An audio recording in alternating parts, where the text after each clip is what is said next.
Welcome, everyone. This is your friend, the DN What If, here with another exciting fanfiction. Today, we're diving into the story of what if Deku was told he couldn't be a hero by All Might?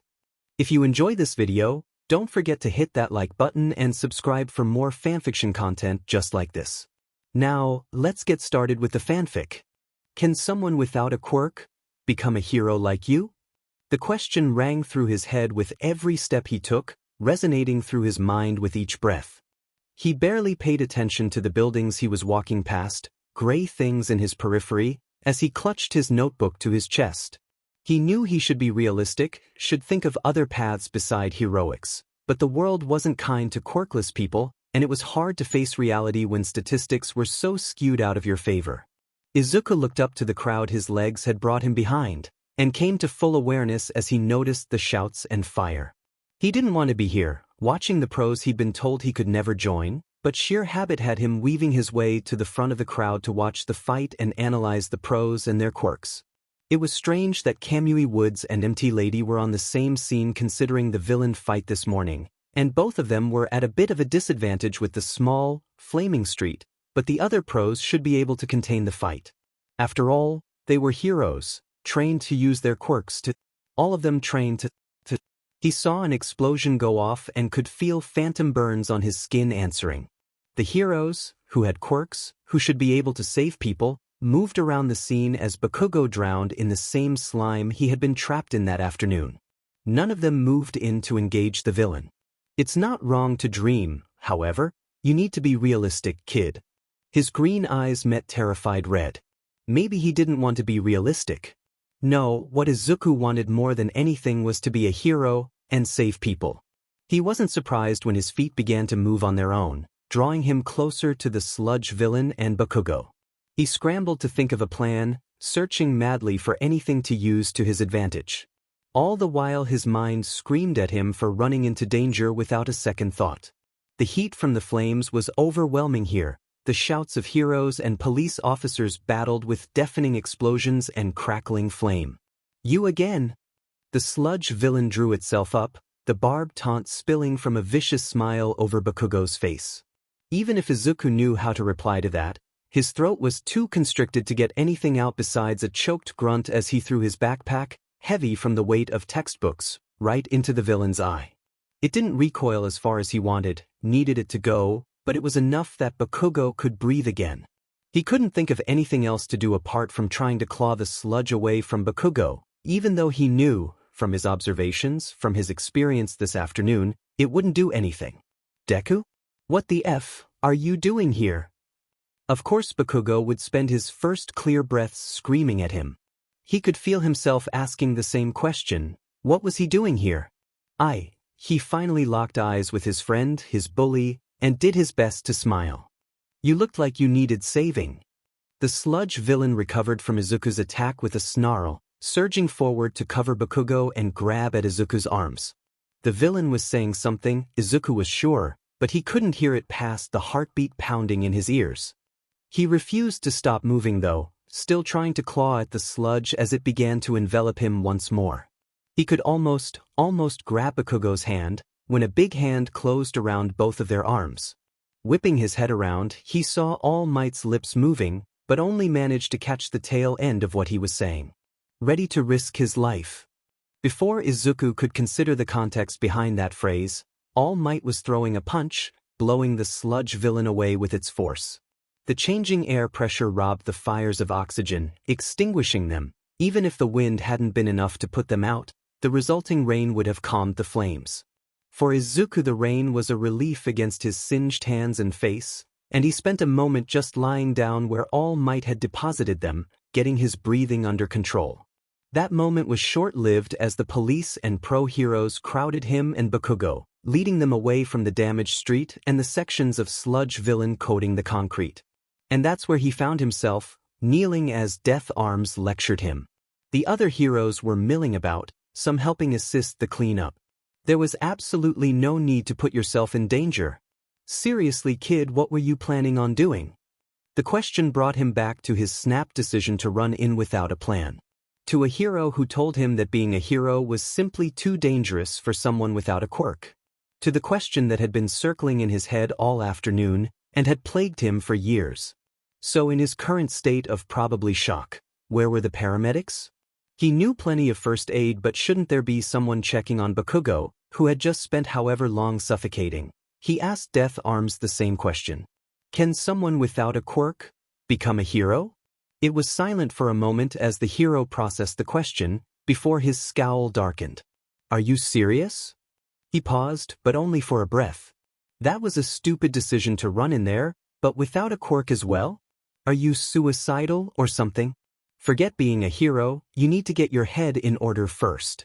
Death Arms was more harsh than All Might had been, and a distant part of Izuku wanted to start sobbing at this awful day, but he couldn't quite reach that part of himself. You're lucky you didn't end up dead and that All Might interfered when he did. Honestly, kids these days have no idea dash. The tail end of Death Arms' statement slipped away from Izuku's mind. 2 heroes had told him he couldn't be a hero because he was quirkless, but they were far from the only heroes on scene. Maybe one of the others would think differently? They didn't. Death Arms had been indignant when Izuku had stood up and walked away from him when he was still talking, and angry when he heard him bothering the other pro-heroes on scene with the same question. Backdraft had been nice about it, gently giving him a flat no, before suggesting joining the firefighters since he clearly hadn't been afraid of the flames when rushing in to save Bakugo. Emilady had raised an eyebrow and asked him if it was a trick question. Kamui Woods had given him a mild scolding for his actions and told him not to repeat them because no, someone quirkless couldn't be a hero. The other heroes that had stuck around, along with a police officer who overheard his question, had all agreed. Without a quirk, it was impossible to be a hero. As a result of his questioning, the sun had almost set by the time he was at his apartment. He probably could have made it there sooner, but the weight of the day had caused his feet to drag and his shoulders to slump for the whole journey. He only had to slightly jostle the doorknob before the door itself was thrown open, a disheveled Inko looking at him wide-eyed before enveloping him in bone-crushing hug. He didn't have the energy to tell her that it really wasn't helping him, nor the heart to, as he heard her rant about how worried she had been. Fingers digging into the material of her cardigan, he hugged her back, neither of them separating as they made their way further into the apartment. The television was playing in the background, a news report of a villain organization in Chiba filling the gaps between Inko's words, and a few ingredients were spread on the kitchen counter. Izuku felt guilty. She must have seen the report of the sludge villain while trying to decide what to make for dinner. He hated worrying her when she already worked so hard to look after him. So he did what he always did. He told her he was all right, a smile hazardously tacked on his face. There would be time to process everything later, but for now he would focus on helping his mum with dinner. Inko was worried. Of course she was worried. She had seen her son involved in a villain attack on the news and hadn't been able to reach him. Apparently his phone had been damaged. She would need to get him a new one soon. But this was something else. He was home now, but she could tell Izuku wasn't home. Sure, he smiled and said he was fine, but his eyes were void of emotion. Midoriyas were notorious for their unstoppable tear ducts, and after such a traumatic experience he should have some signs of tears, of fear, of relief that it was over, but Inko could find none. She had noticed that there were some days where Izuku came home with shaky smiles, but this was something that scared her even more than seeing the news report that he and Katsuki had been saved by All Might from an incredibly dangerous villain attack. He was always so alive, always doing something or rambling about this and that, but now he helped her cut vegetables almost robotically, only quietly replying. When she spoke, "It's been a pretty tough day, hasn't it?" she offered, getting a nod in response. "Why don't we watch an All Might movie with dinner?" And Izuku stiffened. His shoulders hunched, and Inko knew something was definitely horribly wrong. "I'm sure you're sick of watching all of those." He added a laugh, though it sounded brittle to Inko's ears. "Why don't you pick a movie this time?" And he looked to her and smiled. Soft and gentle. If it weren't for the hint of pain in his otherwise empty eyes, Inko might have bought it. But she wouldn't push it, not now. There was no denying that there was more to that villain attack today than was what was on the news, and that her boy was suffering, that if he was still the same in the morning, she would figure out something.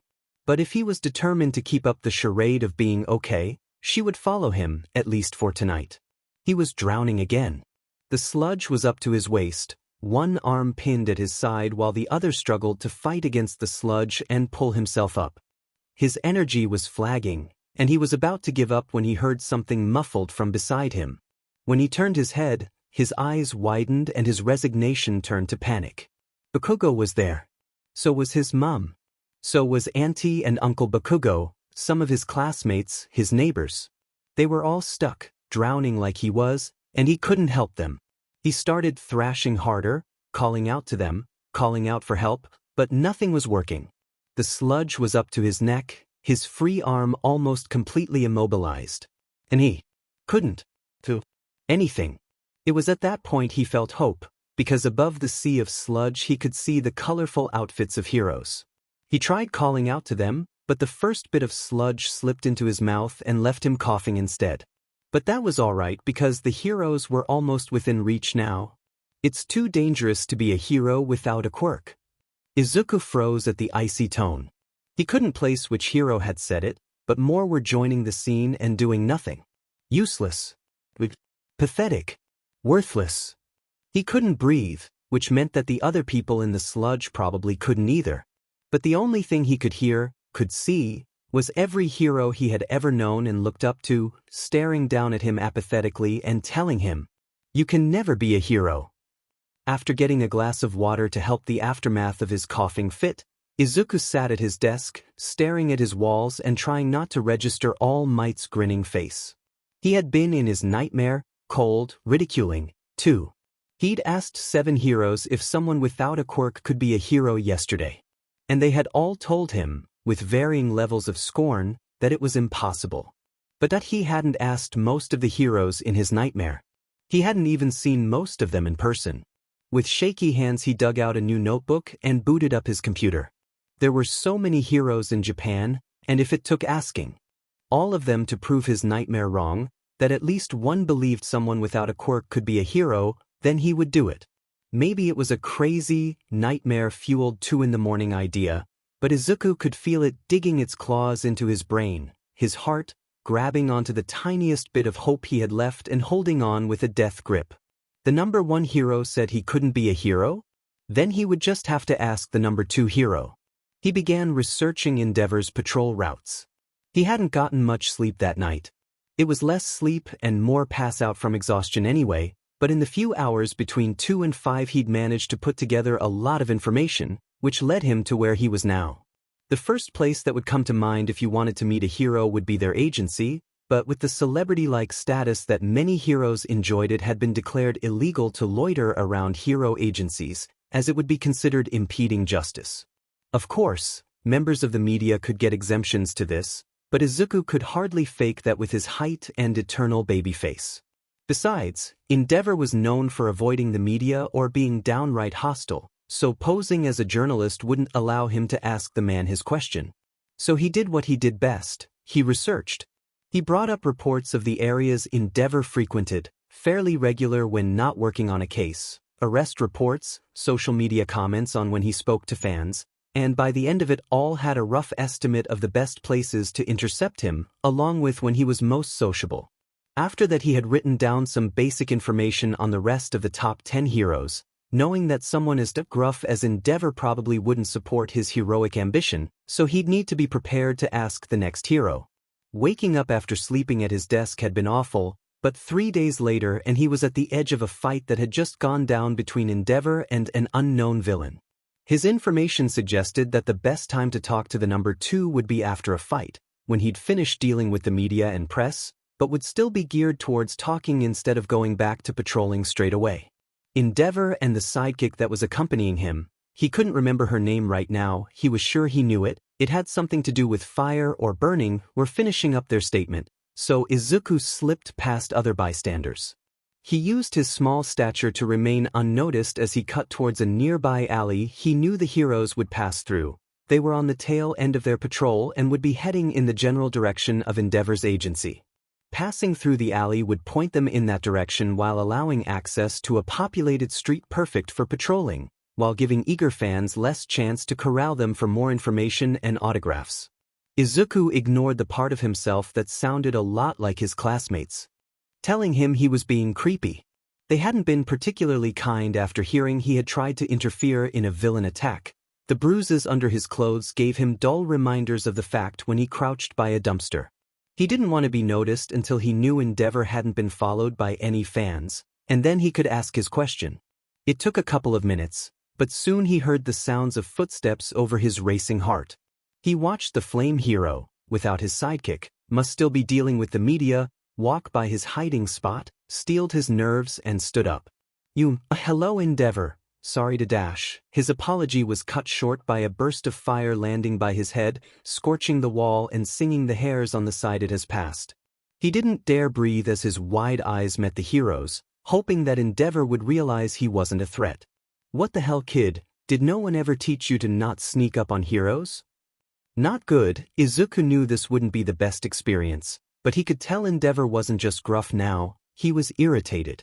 Izuku quickly ducked into a bow, holding his position as he talked. "I apologize, Endeavor. I wanted to ask you something, so I thought it was better to wait until you got away from the media." He looked up when he heard the scoff, the flame hero looking down at him before turning and continuing down the alley. "Wait, please dash. Leave a comment on my website, kid, or bother someone else." Despite being known for his fire quirk, the glare Izuku got felt like being speared by an icicle. "Don't pull something like this again, next time you might not be lucky enough to have a hero hold back." With that, the hero continued walking. Izuku wanted to listen and leave, but he needed to ask his question. So he looked imploringly at the back of the number 2 hero and asked, "Do you think someone without a quirk can be a hero?" He felt hopeful when Endeavor stopped walking, not that he would tell him he could be a hero, but that at least he would answer his question. But as the alley heated by the tiniest increments, he started to feel fear. Because this was what it felt like when his classmates cornered him, when Bakugo decided he needed to strengthen his quirk on someone. "This is what you're wasting my time on? You snuck up on a pro hero to ask them this rubbish?" Endeavor was facing Izuku now, and the flames surrounding him crackled. Not in the comforting fireplace-like way Izuku had always mused. Instead, they sounded like the cracking of ice before it shattered and plunged you into the freezing depths. It was all he could do to nod, eyes wide. People without quirks are nothing more than empty shells, blank spaces with no use to society. There is no way one of those could become a hero. Heroes are strong, unstoppable forces with quirks to match, and even the weakest, most pathetic of villains would be a better hero than someone without a quirk, because at least they'd have some potential. Endeavor's scowl changed to a sneer, flames accentuating the harsh lines of his face. Even if one of those worthless people were to become a hero, they'd be nothing more than a useless, pathetic liability who wouldn't even be worth the battle fodder. The shadows of the alley flickered as the man took a step closer to Izuku, who didn't dare breathe. "How dare you waste the time I could be working towards becoming the number 1 hero, saving lives, with this nonsense? There's no such thing as a quirkless hero, and there never will be. The sooner they stop taking up resources, the better." Izuku could feel his whole body trembling slightly, but was unable to move, to look away as the number 2 hero looked down at him one last time. "So, if I haven't made myself clear enough for someone with your affliction," Izuku flinched violently, "the answer is no." And with that he turned around and walked away, leaving Izuku frozen in the alley behind him.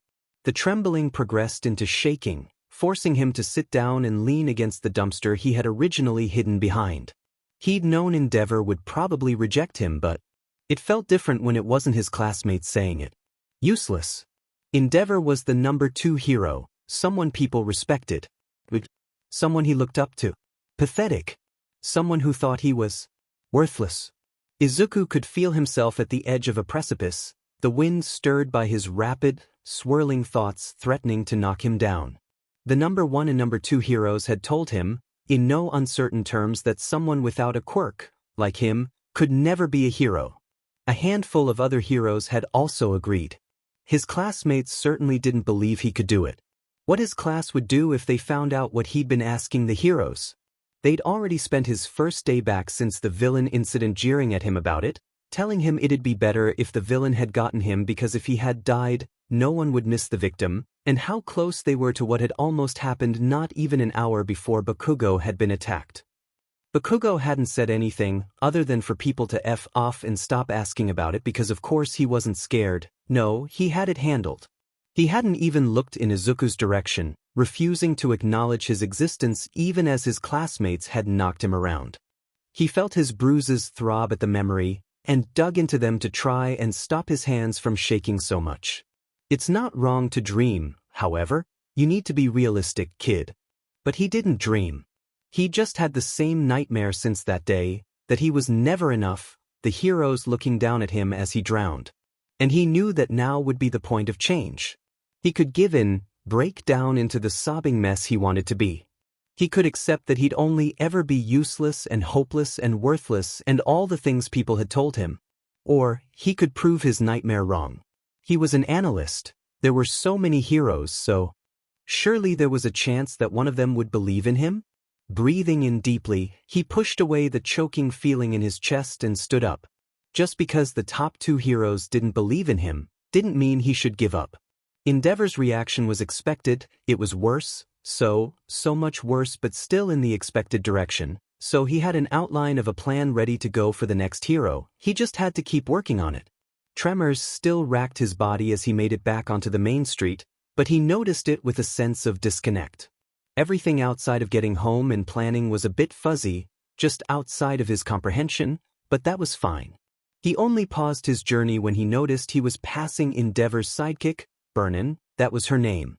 She was waving goodbye to some people, presumably fans, and gave him a wild grin when she noticed that he was watching her. "Hey there, what can I do for you?" "Only it's gotta be quick, crime doesn't wait and I've got a patrol to complete." It must have taken him longer than normal to process her words, with the way her smile had faded, but he still managed to let out a muted, "Do you think someone without a quirk could be a hero?" Her laugh was a lot nicer than those of his classmates, but that was probably because she really did think he was joking, so it wasn't a mocking laugh. She still thought it was a joke though. So he kept walking. He picked up his bag from where he had stashed it outside of his school, and seeing a text from his mum, picked up some groceries on the way home. The wind was picking up, which didn't inspire Izuku's confidence from where he was perched at the edge of a building. Not quite a skyscraper, but definitely tall enough to trigger a fear of heights. The concrete was rough against his hands where they clenched with a death-like grip. If someone told the Izuku from 2 weeks ago that he would intentionally scale the fire escape of a building and wait with his legs dangling off the edge of the roof for over an hour for any sign of the number 3 hero, then he would probably quietly argue that his hero stalking wasn't that bad. Yet here he was, waiting for that flash of red that signaled Hawks was passing through the area. Unlike the number 2 hero, Hawks was considered very personable. He signed autographs, took photos with fans, even helped with small tasks and errands between fighting villains. He was an amazing multitasker, and for Izuku, that was a problem. According to hero forums and social media, there was no way to slow the pro-hero down short of committing villainy, and even those incidents were quickly resolved. Izuku needed to be able to ask his question and get a genuine response, and for that he'd need to get Hawks to stop and focus on him for a minute. It had taken him almost a week, 6 days to be precise, less if you remove time spent at school or sleeping, to figure out exactly how to grab the number 3's attention and get all the materials he needed, but he was confident that his plan would work. He had to be, considering that as the recognizable red wings crossed the street across the street from where he was perched, he relaxed his grip and leaned forward over the edge. There were only a few seconds of wind whipping at his face, of part of his mind screaming that this wasn't going to work and that he was going to end up as a smear on the pavement below, before something was lifting him up and back onto the rooftop, a safe distance from the edge. If it weren't for the fact that he felt like his heart was doing its best to beat its way out of his chest, he could have danced for joy. While it would be more sensible to deposit someone who had jumped from a building onto the ground, the height of this one meant that Hawks had caught him close to the top, so it would be easier to lift him back up than carry him all the way to the ground. That calculation alone had taken him a few hours as he figured out exactly how fast Hawks could fly, what his reaction times were like. which buildings his patrol routes would take him past and which of those buildings would be the best height to jump from. He'd also had to research what heroic protocols were in place for dealing with these sorts of situations, as he didn't want to be whisked away to the nearest mental hospital before he had a chance to talk to the hero. That had led to a rather depressing dive into heroics regulations and where their responsibilities did and did not intersect with the police. While it was considered good press and morally correct to assist in issues such as attempted suicides, heroes didn't actually have to act at all. Their job was broadly defined as combating villains, and any non-villain-related activity rarely fell into the category of things heroes legally had to assist with. But after examining the number 3's movements and interactions, along with a few years' worth of reported activities, Izuku had been pretty certain Hawks wouldn't be the sort to stick to technicalities and ignore a situation he could help with, and that the hero would talk to him, however briefly, before alerting the appropriate authorities. He felt a bit bad for jumping off a building for attention, but as Hawks landed across from him and gave him his full attention, Izuku felt a bit of pride that so far his plan had worked. Now, he just needed to pull off stage 2. Bending into a perfect 90-degree bow, Izuku began speaking before Hawks could get a single word out. "Sorry for getting your attention in such an extreme way, but I have important information to share with you in regards to villain activity that I needed to hand to you in person, and that was the only way I could figure out would get your attention for long enough for me to tell you this. Jumping off a building does seem a bit extreme, yeah." Hawks, to his credit, was doing quite well in keeping his expression schooled, and his voice even. Straightening.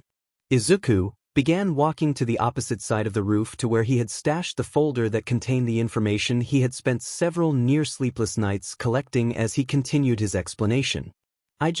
Police stations don't have a great record of accepting and using public-provided information, especially from minors, so handing the information directly to you seemed like a better option." Hawks watched on as Izuku grabbed a folder several notebooks thick, raising his eyebrows in mild surprise. "If you wanted to give it to a hero so bad you could have asked someone else, instead of taking a leap of faith and trusting that I'd catch you then stop for a chat." Izuku flinched at leap of faith, red eyes and crackling explosions flitting across his mind for a moment, before distancing himself from those memories again. "Well," he trailed off, thinking of the best way to phrase his answer so he didn't come off as creepy. "I'm an analyst, so it wasn't so much faith as it was calculation. And I have a second motive." He clutched the folder to his chest, taking a deep breath before locking eyes with Hawks. "I wanted to ask you, specifically, a question, and needed you to stop for long enough to hear it and give me a proper answer.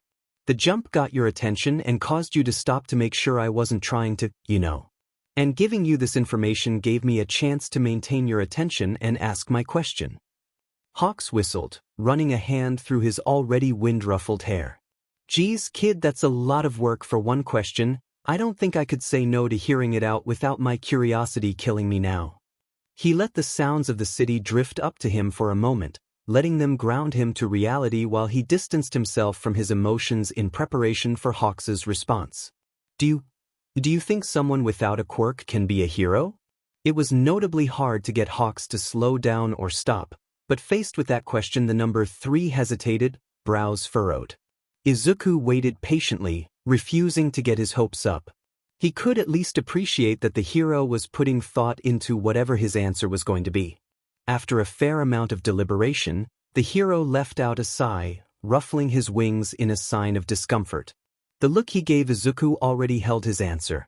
"Look, you seem like a really smart kid. Hell, you managed to figure out how to slow me down in order to ask your question, but quirks are the center of the heroics industry. Powerful quirks are at the forefront of the heroics industry, they make up the bulk of it, and even weaker, non-combative quirks usually serve a purpose." He turned to look over the city, that was slowly lighting up as the afternoon progressed into evening. Plus, there's the whole marketing and publicity side. Even if you could take down villains somehow, you'd always be in the lower ranks, probably underpaid and unrecognized. I'm sure with your analytical abilities you'd do great as a detective or something. I just don't think you'd be able to make it in the heroics industry without one." Izuku couldn't fault Hawks's logic. He had, after all, been fast-tracked by the Heroics Commission because of his powerful quirk, which seems unethical, but he'd been too busy researching information to include in his folder to follow up on that particular bit of train of thought. So when Hawks looked back at him with a hint of sorrow, he did his best to smile and not reflect that sorrow back to him. "I'll give you a lift down to the ground." The hero gestured for Izuku to join him where he was walking to the rooftop's edge. "Just promise me you won't be jumping off any more rooftops to get some hero's attention." Izuku chuckled awkwardly and nodded, not knowing how to react to the joke and the genuine concern that seemed to come with it. As he stood by the pro, he realized he was still clutching the folder and quickly held it out to the hero in offering. "Sorry, this is for you. It would be stupid of me to forget to give it to you after all this." Hawks looked at the extended folder with a raised eyebrow. "I thought that folder was fake? Like a prop." Izuku returned his look with confusion, whatever turbulent emotions he was experiencing pushed to the side for the moment. "Of course it isn't fake. That would be obstruction of justice if I distracted you while you were working. I mean, I technically am distracting you, but I got enough information to hopefully make up for it. It's the most I could do with," he thought for a second, going through his week and his planning. After he'd decided he needed information to hand to Hawks in order to get the hero to pause, it had taken 4 days, but I made sure to include every detail possible.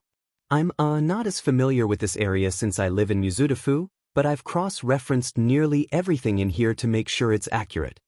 The hero let out a little "huh" before having one of his feathers retrieve the folder. Izuku watched it go with some level of pride. He'd had to do a lot of digging to make sure the information he was giving wasn't information the police or Hawks' agency already had. And now it was in the hands, well, technically feathers at the moment, of someone who might be able to do some good with it. With the folder taken care of, the hero grabbed a hold of Izuku and flew them down the building, a few pedestrians looking up and calling out to the hero, who switched to using his feathers to hold Izuku so he could wave back. It was strange to be held without being held. He could almost imagine he was flying along of his own accord.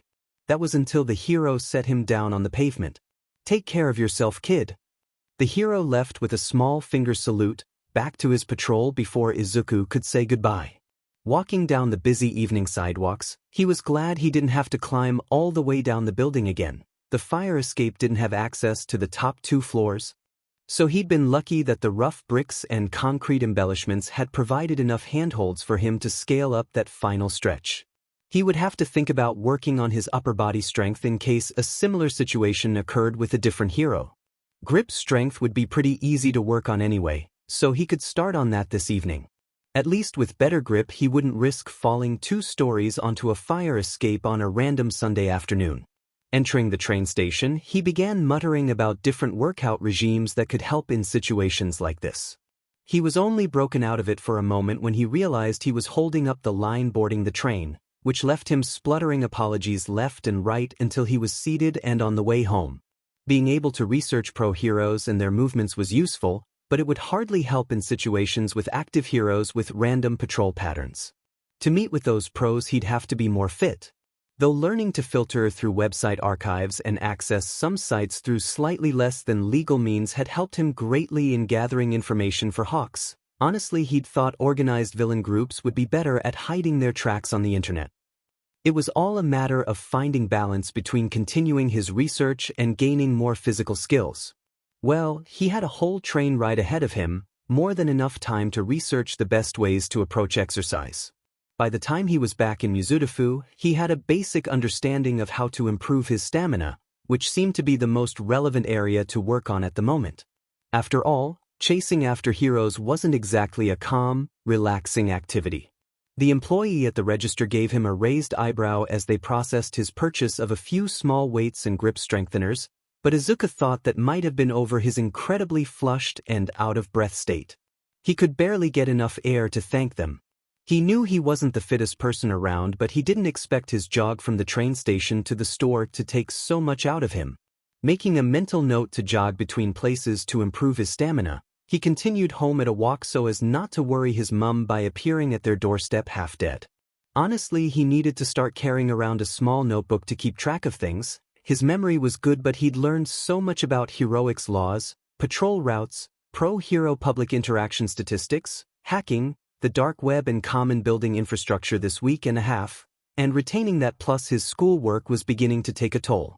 It was only as he watched a few people mill about a pair of sidekicks, too crowded to bother with his question, taking photos and asking for autographs, that he remembered he too had a phone which happened to have a notes app, which he could use instead of carrying around a notebook when he wasn't researching at home. Sometimes he felt like a complete idiot. He managed to make it home without any problems, although he did almost walk into oncoming traffic twice as he dug through forums for information on Best Jeanist. The number 4 hero was incredibly popular, with his own successful fashion line along with his hero work, but he was also a bit of a cryptid. There was not a single recording of what the lower half of the man's face was like. No photos, no videos, no reliable eyewitness accounts, though there were plenty of contradicting, baseless statements. Even after vicious villain confrontations, he kept the lower half of his face covered and avoided answering any related questions in interviews. It was both entertaining and frustrating for Izuku to try and find any viable information on the hero's habits and sociability between the theories and arguments that filled any Best Jeanist-based forum he went to. Opening his front door, he let out a mumbled noise that might have been translated to, "I'm home," but he was too busy reading through a deep dive on the Best Jeanist ranking, and whether or not it appeared before the hero rose to popularity, to notice that Inko was near the door. Which meant it was very easy for him to walk right into her, causing them both to let out small exclamations and take a few steps back. Izuku immediately began apologizing, his phone forgotten. Inko merely laughed to brush it off, before examining his face. "Dear, you all right? You look red." Izuku felt a bit of embarrassment creep in, since he hadn't really pushed himself on the final stretch home but was still apparently flushed. He didn't know why he didn't want to admit he was trying to exercise. Yes, he did. He feared her reaction, feared that once again she wouldn't believe in him, like everyone else, so he just shuffled his feet a bit. "I didn't realize how late it had gotten, so I may have run up the stairs." With a little, "Oh, Izuku," they both headed into the apartment, where dinner was waiting on the table. "Don't tell me you were waiting for me to get home before you ate?" Izuku questioned as Inko sat down. "I knew you wouldn't be too much later, it's no big deal." Izuku let out a non-approving hum before sitting. "Well then you better let me do the dishes since I couldn't help with making dinner. Or we could do them together and get it done faster." The thought of having more time to do research, even if it were just a few minutes, appealed to Izuku, but he also wanted to help his mum. Despite how disconnected he'd been feeling when not researching, time spent with her always felt real. She loved him, cared for him, and he would do his best to return that love. And that meant he would be the one doing the dishes. They made meaningless small talk as they ate, Inko mentioning problems with the stove again that Izuku made a note to fix later that night, and when they were finished he managed to block her attempts to help him with the dishes, convincing her to sit down and relax. There was still so much he had to do, but sometimes he liked to stop and appreciate simple moments like this. Best Jeanist was quite popular, and went on patrols often, so it hadn't been too hard to intercept him. He'd only needed to research which areas were less trafficked, so he could ask the hero his question without onlookers. The answer was no, accompanied by a short speech about the responsibilities of heroes, and how it simply would be impossible to uphold all of them when powerless. Tracking down the next hero was a nightmare in comparison. While Edgeshot was a high-ranking hero and incredibly skilled and popular, he was surprisingly camera-shy and difficult to track down. His quirk didn't help the matter either, as he could flatten himself to escape situations involving the media. As a stealth-based hero who utilized a lot of surprise attacks, finding his patrol routes had tested every one of Izuku's newly acquired hacking skills, though he had ended up victorious and completely disappointed, as the hero had moved on from set patrol routes over a year ago.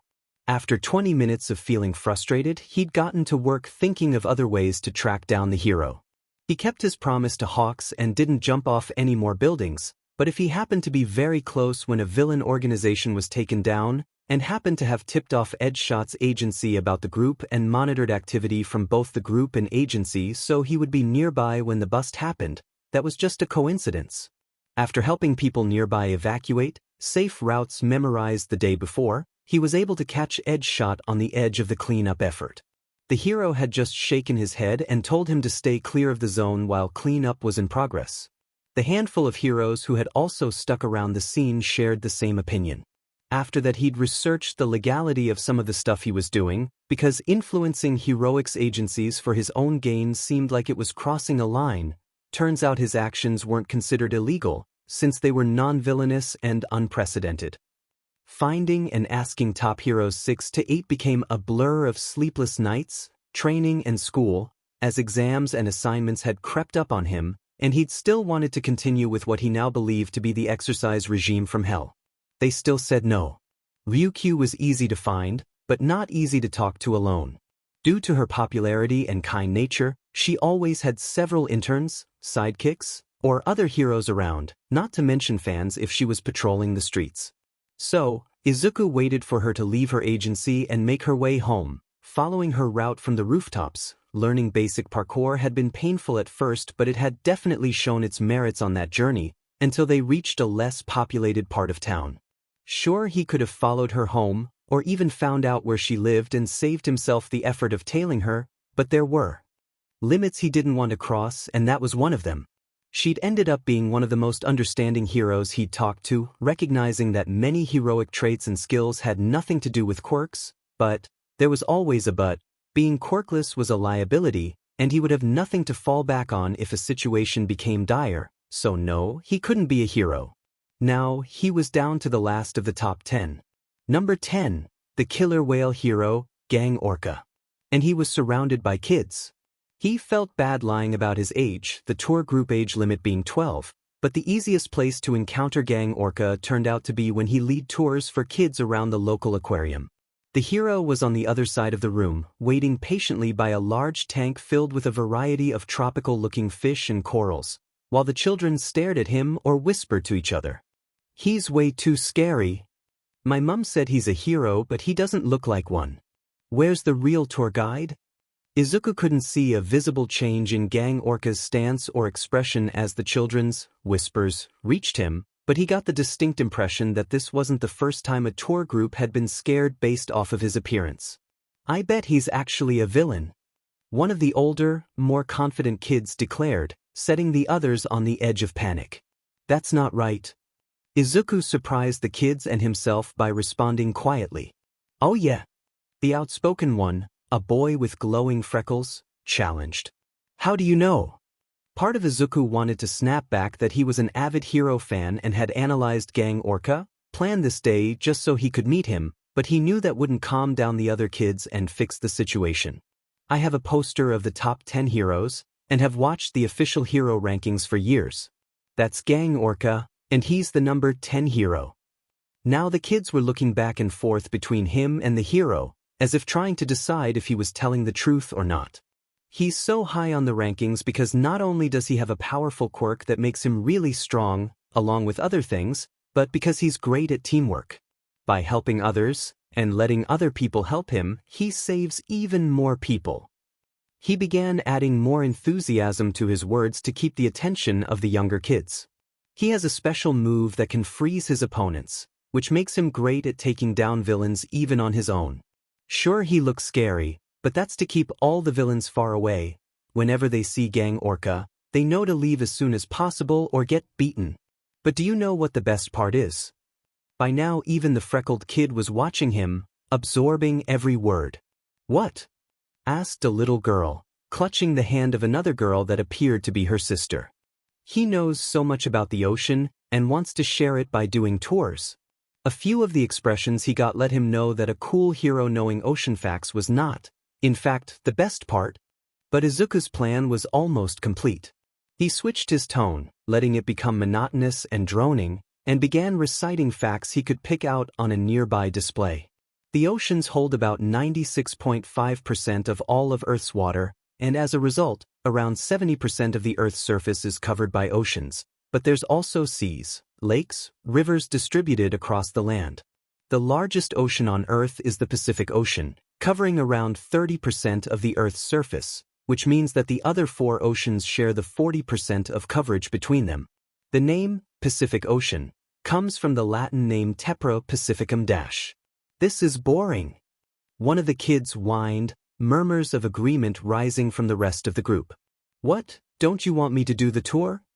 Izuku almost flinched at the collective no that was shouted at him. Well, the only other person who can do the tour is Gang Orca. He trailed off, hoping that he'd laid enough groundwork for the kids to trust, or at least be interested in, the pro-hero. Sure enough, after a few seconds of deliberation, the group approached Gang Orca, Izuku tailing along at the back and smiling when the hero introduced himself and began talking enthusiastically with the group. While some of the kids were still visibly uncomfortable, they followed along and listened to the tour. Izuku let the information flow around him, briefly viewed but not committed to memory. It was a nice change of pace from his intense researching or last-minute schoolwork. By the time the tour was over, all of the children were asking questions and interacting with Gang Orca, fear long forgotten. They filtered out into the admittance area slowly, leaving him loitering around while Gang Orca saw the last of them off. "How old are you?" Izuku flinched at the question, not realizing how close the hero had gotten. His first thought was to lie, but if he wanted a truthful answer, he should offer the truth first. 14. He answered, unable to meet the hero's eyes. "I'm sorry for lying to the staff about my age to join this tour." He could feel Gang Orca's eyes on him, looking for what he didn't know. Then, out of nowhere, "Thank you." "What?" He blinked up at him, manners and anxiety forgotten for the moment. "Thank you. These tours often have attendance issues thanks to my villainous appearance, but you spoke to those children, you made them more comfortable, you convinced them to give me a chance, and for that, I thank you. In return, I won't tell the front desk about your lie." And then Gang Orca winked at him. Izuku's brain short-circuited. When it reconnected, he was left a stuttering, flustered mess because the number 10 hero had just thanked him.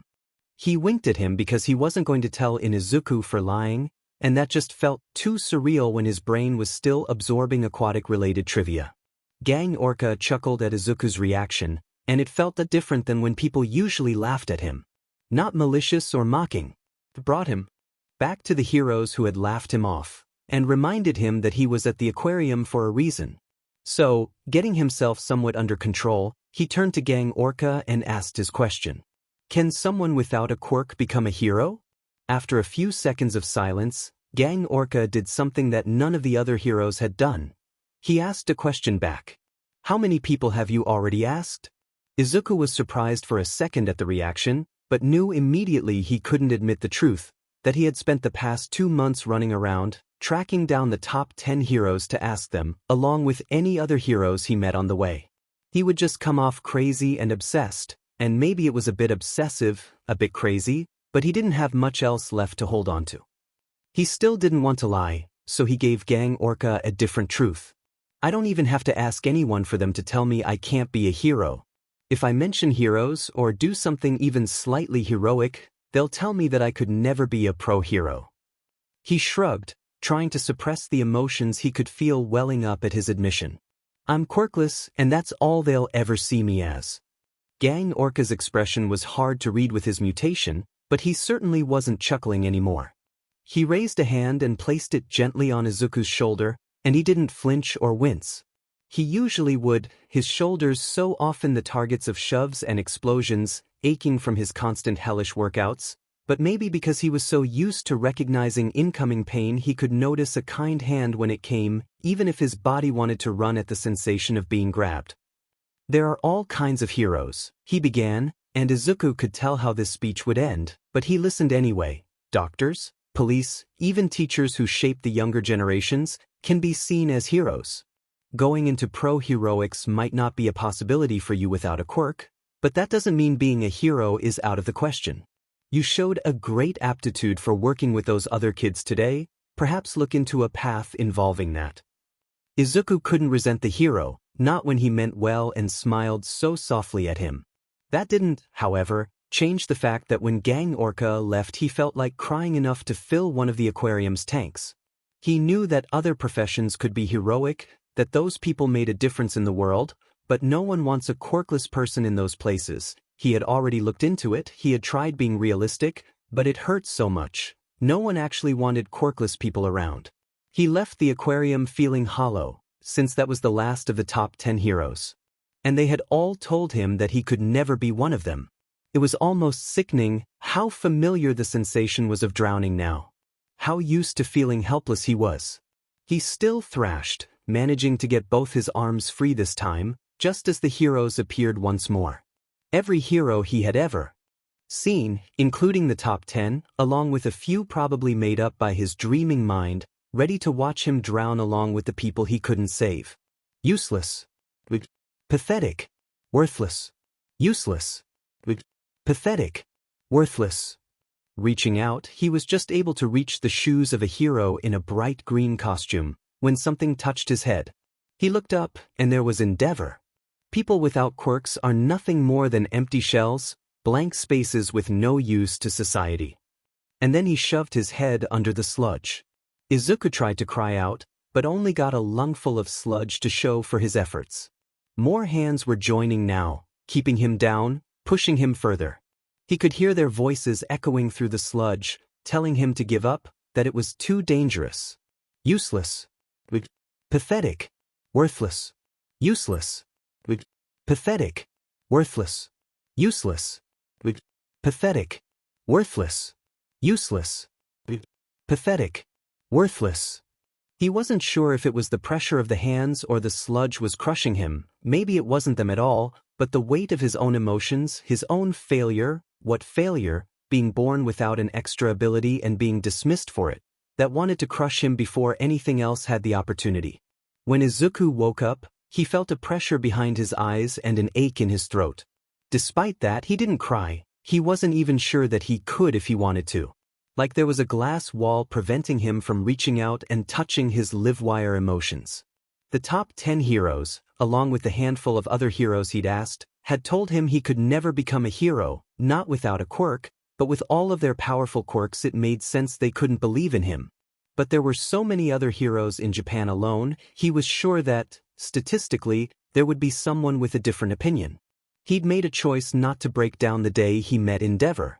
He'd chosen to keep asking, to put his analysis skills to use. He got out of bed, started up his computer, and pulled up a list of heroes 11 to Inko watched Izuku emerge from his room, muttering under his breath, retrieve a glass of water, and then disappear once more. They'd never been the type of people to always be in each other's presence, often preferring to do their own thing after dinner or on weekends, but Izuku had grown a bit more distant in the past 2.5 months.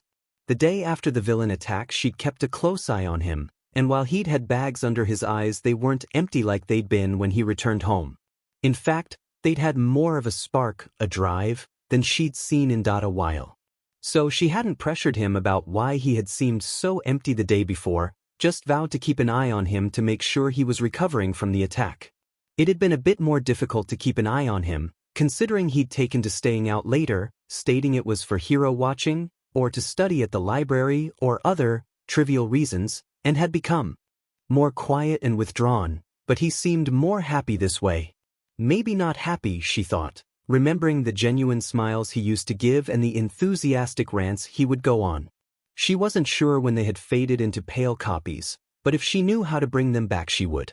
No, he might not be happy, but he no longer curled into himself, and he had a level of determination she hadn't seen since he was young, that she hadn't realized was missing until she saw him run out to save Katsuki when he was in danger.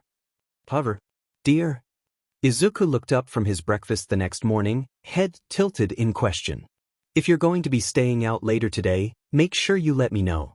And you know you can tell me anything, right? She had no idea what his drive was tied to, and that worried her, since she'd seen him come home with bruises and scrapes that shouldn't be there, not if he was just going to school and studying. Oh, okay. He nodded, going back to his breakfast, leaving Inko slightly frustrated that he hadn't had more of a reaction. She waited a minute, before trying to subtly ask him about one of her worries. I've heard that vigilantes are getting a bit more popular, what do you think? Izuku didn't look up from his breakfast, but his brows did furrow in thought. If she had telepathy instead of telekinesis, she would have known that he was wondering if quirkless people could be vigilantes. Vigilantes were like heroes, but several were vigilantes because their quirks weren't suited for heroics, though he'd have to hold out on researching since he had to find the number 26 hero tonight, and that required 2 trains to get to Chiba to intercept their route, and they're notorious for moving about by jumping between buildings, so he'll have to put his training to use to follow them. But that wasn't the original question, was it? I haven't heard anything about a rise in popularity, although vigilante activity dropped a little while ago, so maybe they're starting up again? Which doesn't make sense with All Might making more appearances in the area, unless he's inspiring them to try and be more heroic. He seemed genuinely contemplative on his answer, so Inko figured she could cross "Is my son becoming a vigilante?" off her list. There was definitely something going on. He was still distant, sometimes even when she asked a direct question, but once again she decided she was going to trust him to come to her if something was wrong. "Where the F do you think you're going?" Izuku froze. It was late, and he'd just managed to make it back to Mizudafu after asking the number 30 hero marauder if he could be a hero. The hero had spat at his feet, which was a new and unexpected reaction, and he'd taken a shortcut through a less trafficked part of the city. Turning, knuckles white on his backpack straps, he saw a figure blocking the alleyway exit. Can I help you?" He highly doubted that the figure was friendly, but Izuku was tired and wasn't confident he could get out the other end of the alley fast enough. Except when the figure flinched, he realized they hadn't been speaking to him at all. They turned, hooded face whipping around to meet Izuku's eyes, and the person they were holding coming into view. Izuku wasn't sure what the best way to approach the situation was, but his feet were already moving, drawing him closer to the pair. "What are you doing?" he asked, eyes flicking around in an attempt to figure out a plan based on his surroundings, finding nothing but walls, old posters, and a few bits of litter. "Mind your own demon business," the hooded figure growled, drawing themselves up. As he grew closer, he saw that the person they were holding, young, short, dark hair, was trying to get free of their captor's grip, shouting and thrashing, but for some reason Izuku couldn't hear their voice. It wasn't hard for him to figure out silencing was part of the assailant's quirk, but figuring out how it was activated, most likely touch, but could be eyesight, area, or another effect, and the full effects, was it just silencing? It wasn't affecting movement, and their victim was still trying to scream out, so it wasn't from lack of air, was something else. But that didn't matter right now, because there was someone who was being held against their will, and Izuku was the only one around who could do something about it. "Let them go." He managed to get out between gritted teeth. The figure, almost within arm's reach now, turned around fully to stand off against him, grip loosening in distraction. Or what? Izuku took a deep breath and whipped his backpack around into the assailant's face. He kept a hold on one of the straps, letting the bag trail behind him as he shoved himself in the newly created gap between the figure and their victim. "Run!" he shouted, grabbing onto some part of the person's clothes to help drag them along. He wasn't super familiar with this part of the city, but he knew there was a main road nearby, and if they could make it there, their chances would improve vastly. There was loud cursing from somewhere behind them, but Izuku didn't dare look back. By the time they made it to the main road, Izuku was panting and the person he had dragged along was struggling to catch their breath, but the mad dash was worth it. The figure was nowhere to be seen. "Are you?" he paused, taking in a deeper breath. "Are you all right?" They were doubled over, taking heaving breaths, but the person gave him a shaky thumbs up regardless. For all he knew of first aid, there wasn't much he could do for being out of breath, so he simply waited while the few passers-by gave them odd looks. He didn't want to leave them alone after an experience like that until he knew they'd be fine, but he was cutting close to the time he'd promised to be home. Of course, he could run the rest of the way, but he was already tired, especially now with the adrenaline leaving his system, so he wasn't sure. He wouldn't just collapse the moment he stepped through the door. You can go if you want." The wheezing statement was quiet, but not too hard to pick up with the lack of traffic. "Are you sure? I just wanted to make sure you're all right before I go." The stranger huffed a laugh. "What are you, a hero? That dude's long gone, and I'm sure you don't want to stick around this late."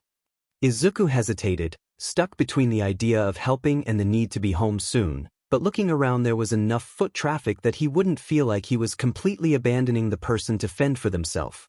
"I do need to get home, but stay safe, okay? You should probably also file a police report to make sure they don't try to grab anyone else." The stranger nodded, straightening a bit to give Izuku a lopsided smile. Izuku returned it, before turning to head home, hoping that he would make it back in time. It had taken him 30 top heroes to actually be involved with a crime scene or villain attack, if you didn't count helping evacuate people. It would not be the last time. A lot of the time, the victims didn't stick around. It was almost funny how similar it was to when he would stand up for other kids on the playground, and they would run off while he was beaten up. This wasn't a kid's playground though, this was real life, dealing with actual criminals and villains who had the power to kill him. After his second encounter, a criminal with a knife, he decided to add self-defense to his ever-growing list of things to learn. After his fifth encounter, he was adding his own notes on how to improve the basic self-defense routines he had learned from. Parkour training shifted to learning how to scale buildings no matter how little handholds there were, an ability that saved him twice in one night. He couldn't fight most of the villains he came across, considering he had no training and these villains were worthy of the top 20, 30, 40 heroes' attention, so he shifted his focus on stamina to speed. If he couldn't fight and he wanted to escape bad situations, he'd have to be faster than the villain, or any heroes that showed up to the scene and could mistake him for a vigilante. The only problem with that plan, however, was that he could never leave behind other people when they were in trouble. Those were the occasions when he'd come home hiding injuries, the price of buying more time for someone else to escape, as the little self-defense he knew along with his analysis granted him a bit more of a chance than the victim. Sure, he could barely throw a punch, but no one expected a kid to scale a vertical wall and drop a brick on them. In fact, he'd ended up directly involved in a hero fight by pulling a similar maneuver. The 39th top-ranking hero, Condenser, had been going against a 3-person villain team, which would have been manageable if not for the third villain working with his projectile-based quirk, which allowed whatever debris he picked up to be thrown with great velocity. Izuka hadn't intended on getting involved, but then the villain had landed a nasty hit on the back of Condenser's head, and Izuku had known that there was no way the hero could fight off 2 villains with a concussion while also worrying about more incoming projectiles. So, he jumped from the building he'd been watching from to a nearby one, and dropped his backpack onto the villain before he could get another shot in.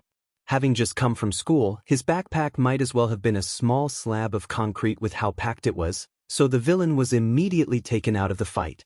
He'd managed to grab his bag and get far enough from the scene that he didn't get caught, and was still able to ask Condenser his question before he left the area. What was that, kid? Nah, I don't. Yeah, there's no way that'd work out. Those villains had a good strategy, as the long-ranged attacks were unpredictable and broke up the hero's focus, so Izuka began looking into long-ranged weapons in case he got caught up in another villain fight when chasing after a hero. He didn't regret having to get up an hour earlier every morning to practice using a sling, not a slingshot, as those could be considered an illegal weapon, but a piece of material he could use to put more distance and force behind his throws, when he was able to distract a villain by throwing rocks, keeping them off a sidekick's back until another hero could arrive to help. He improved his reaction times, becoming used to the fact that if he messed up on this ridiculous quest, he could die. He missed his chance to ask Hero 44 when he'd put his medical knowledge to use on the scene of a villain attack, after the collateral damage had grown to include a half a building. He'd managed to lead several people away before the building had collapsed, and sticking around to help treat basic injuries while they waited for police and paramedics to show up had seemed like the next logical step. Ectoplasm had arrived to help locate any people trapped in rubble and scan the area for the escaped accomplice, and Izuku had been able to ask him if he could be a hero. Ectoplasm had said no, and asked if Izuku needed medical attention. He'd managed to wave the hero off, not wanting to explain to someone that his shock wasn't from the attack, it was from one of the people he'd treated calling him their hero. He didn't know how he felt about the statement, didn't know how he was supposed to feel, so he forced his mind back to his list of heroes and the next steps he would have to take. Katsuki had no idea what was up with Deku. He'd been the one constant his entire life, always muttering in the background and following him around, obsessed with heroics, but something shifted ever since that villain attack. He didn't mutter as much as usual but wrote more than ever, and Katsuki had no FANG clue what he's writing about because the nerd was out the door at the bell. He just sat through class, taking notes and looking completely zoned out, and then disappeared to who knows where. He hated not knowing things, and that it was Deku of all people that was being unpredictable, so he decided to find out what the F was going on. Instead of taking his time at the end of the day, He packed his sheet up early, watching Deku wait until the last minute to do the same. When the bell went off, Deku was quick to get up and start moving between the desks, but Katsuki was faster.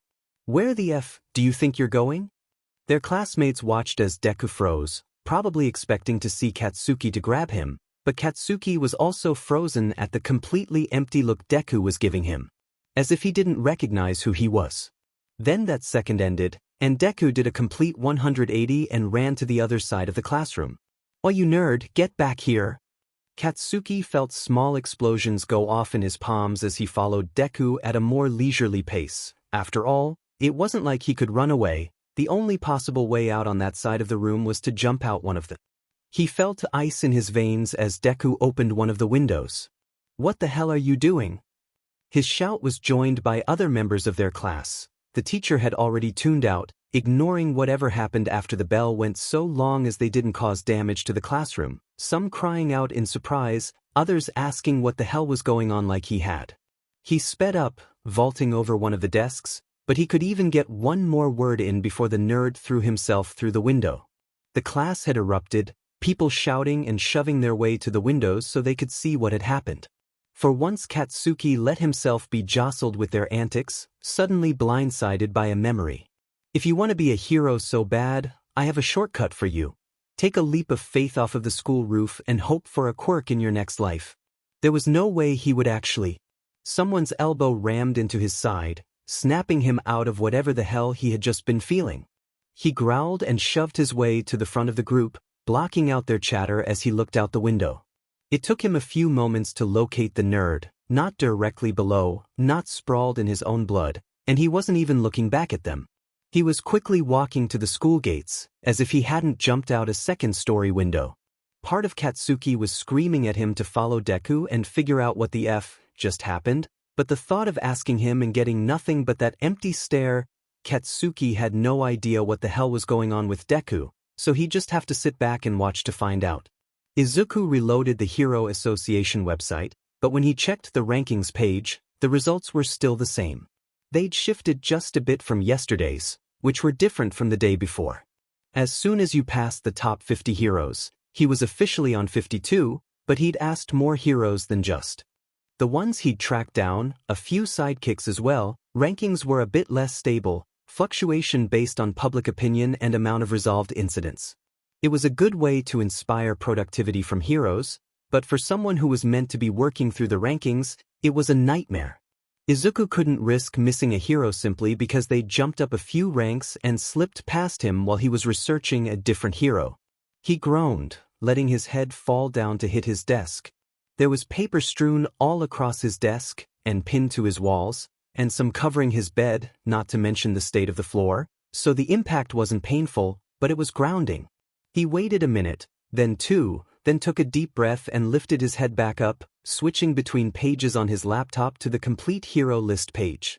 While new heroes were added each year, they were fewer and fluctuated less, so if he wanted a steady list he would have to start tracking heroes down alphabetically.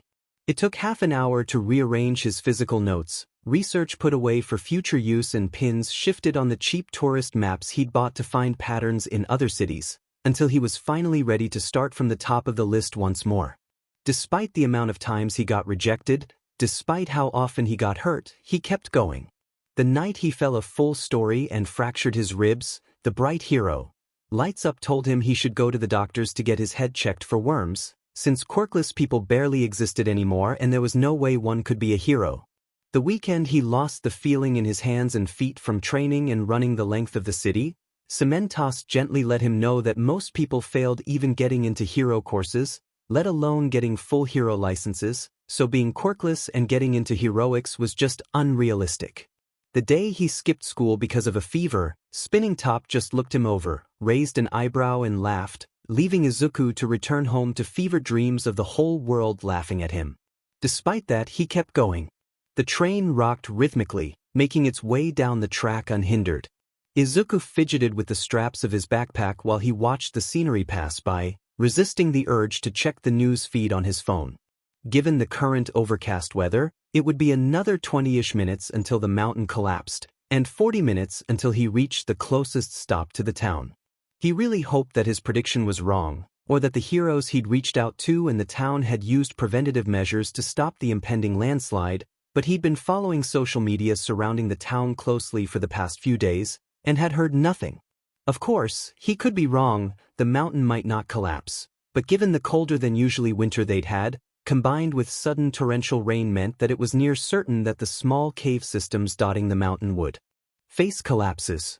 After being destabilized by a hero fight late last year, the cave systems had been blocked from public entry as they were deemed too risky to enter, but no other efforts had been made to reinforce the areas that those same cave systems supported.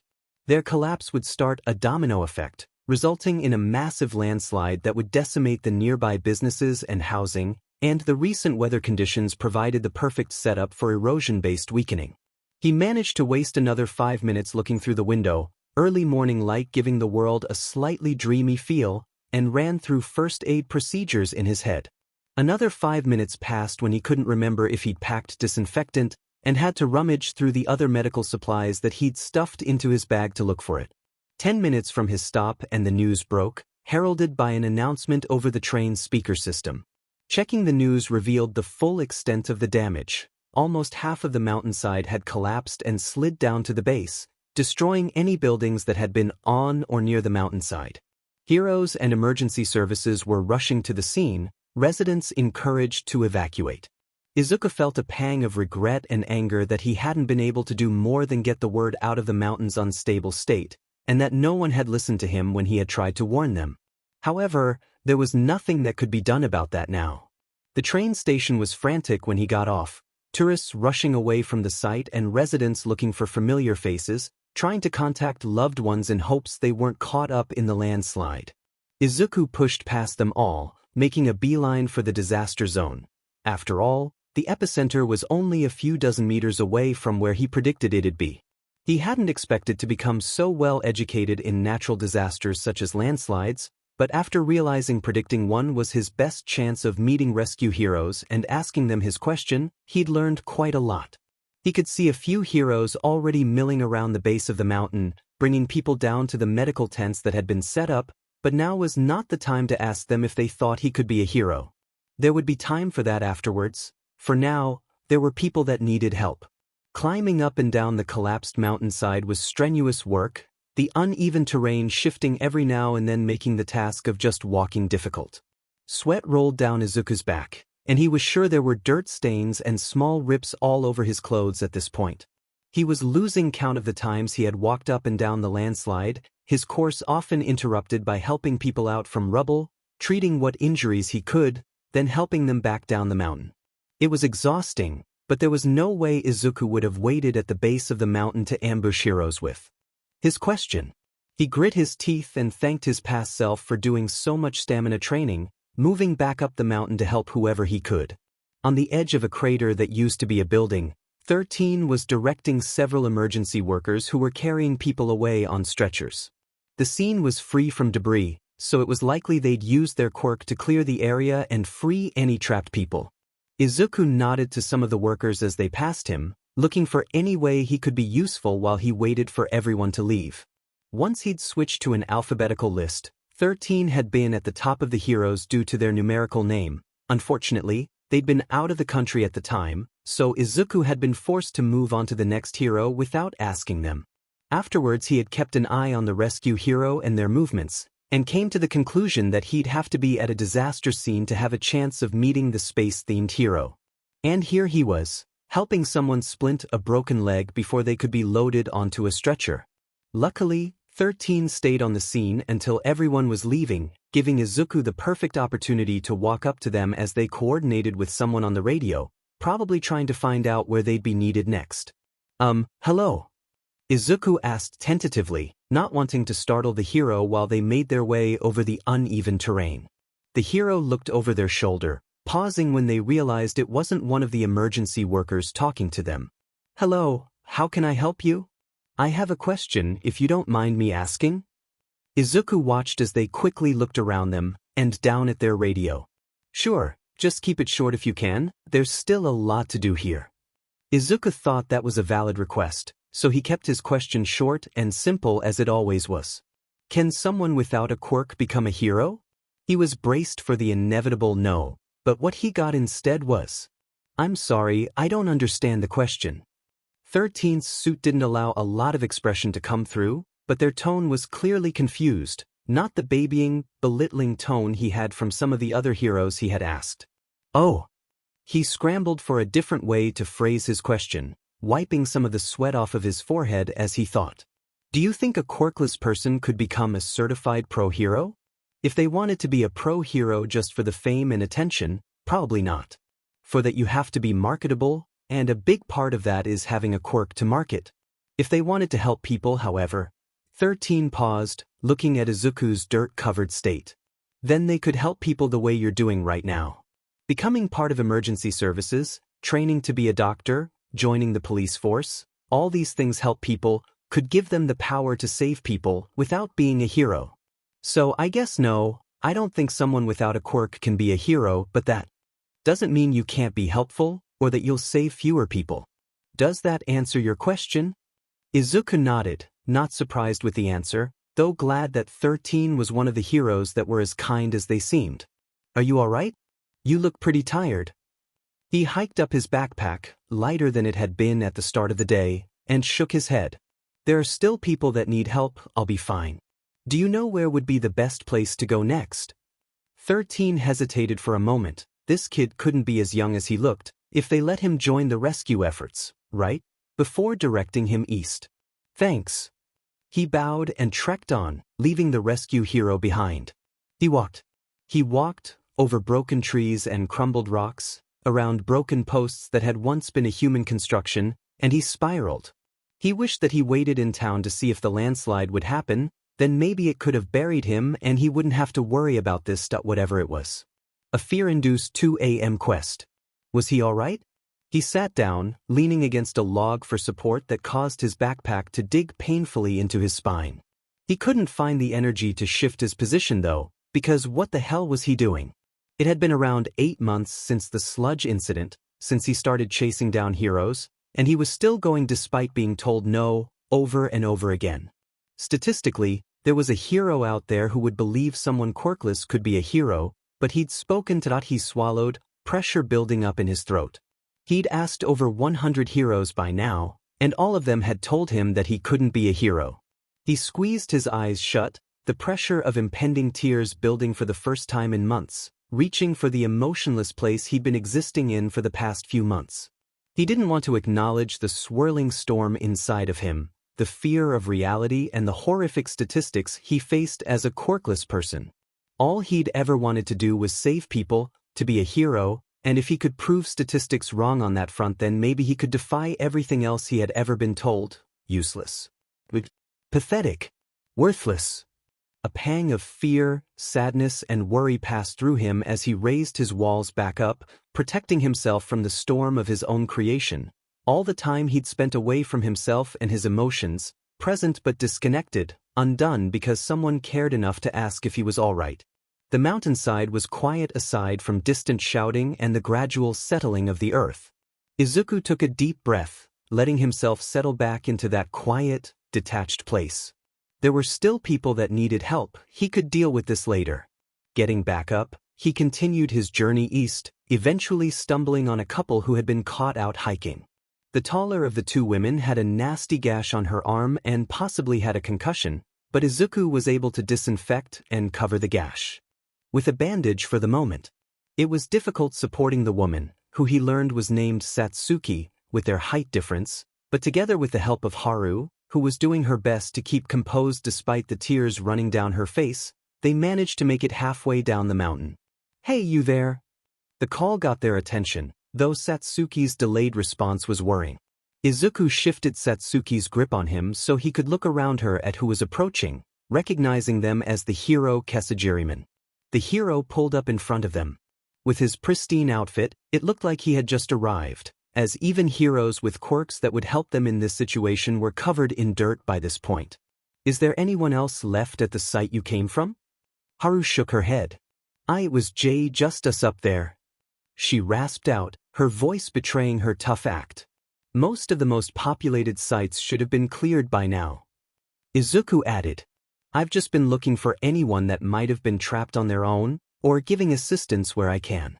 He leaned slightly to better support Satsuki, only for his foot to slip and send him pitching forward. Before he could faceplant, Kesajiriman was there, holding him up and wrapping Satsuki's arm around his own shoulders. "Why don't you let me take these two back? I'll be back up here once I've dropped them down at the medical tents to help search for other people."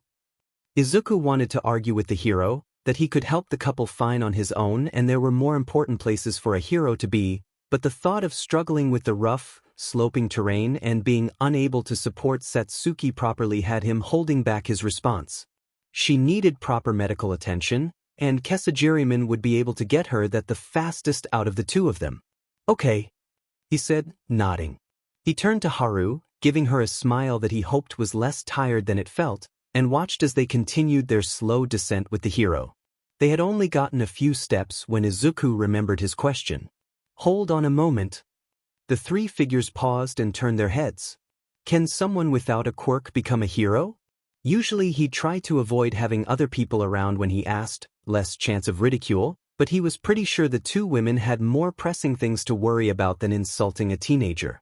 Kesajiriman turned back down the trail and kept walking.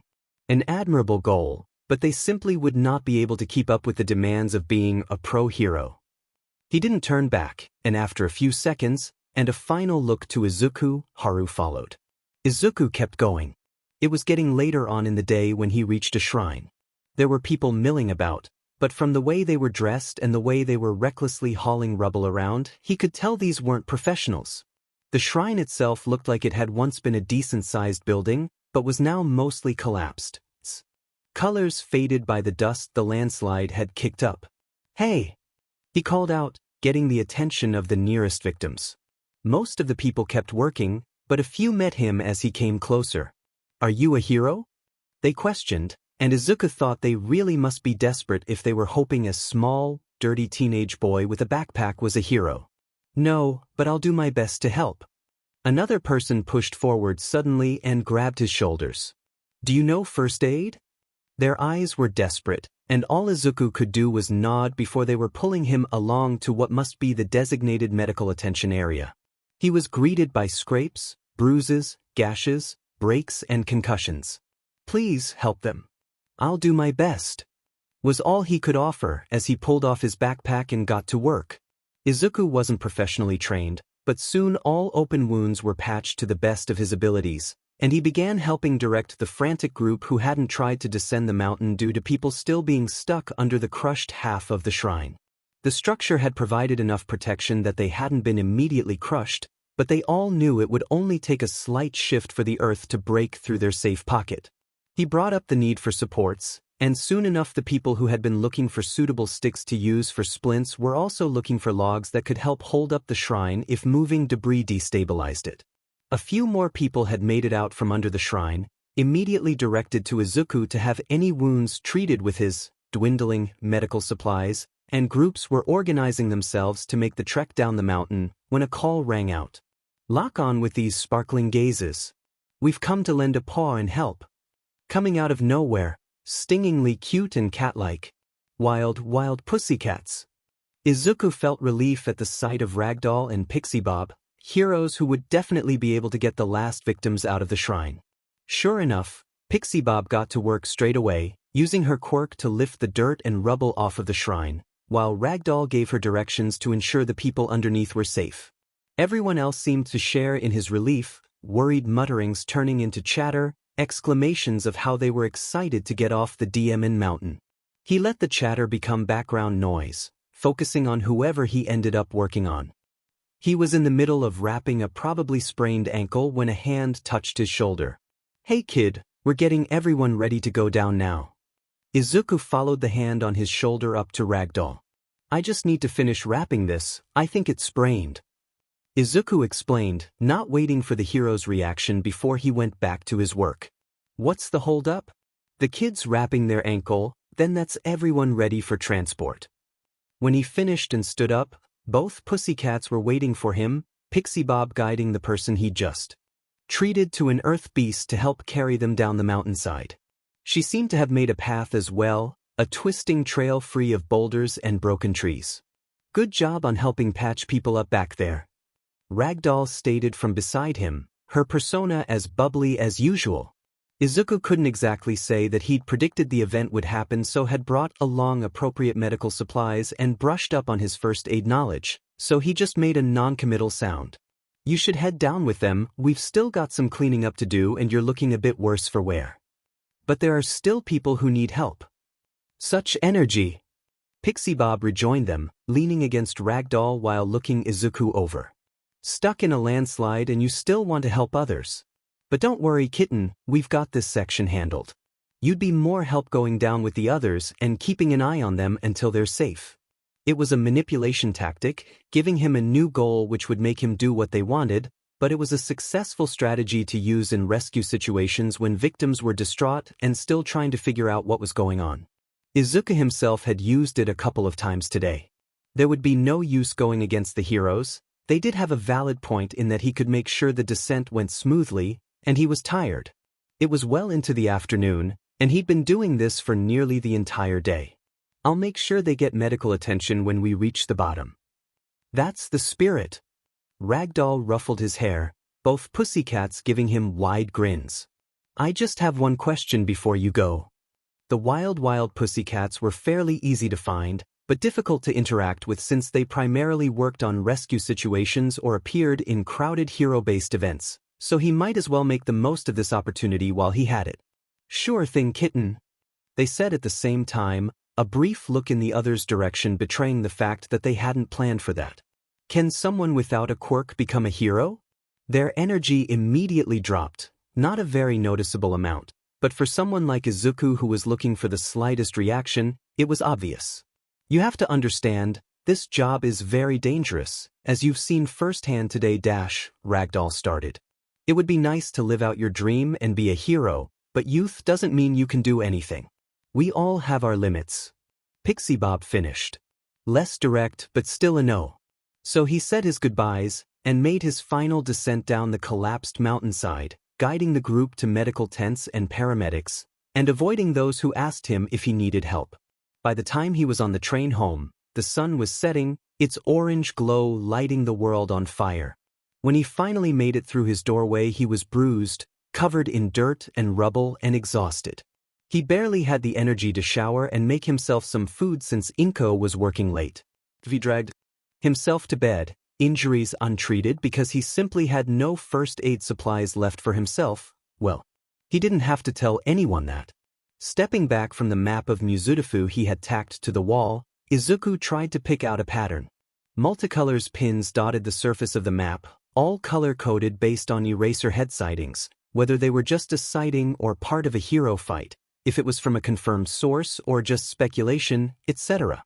For someone trying to figure out a pattern, there were a depressingly few number of pins.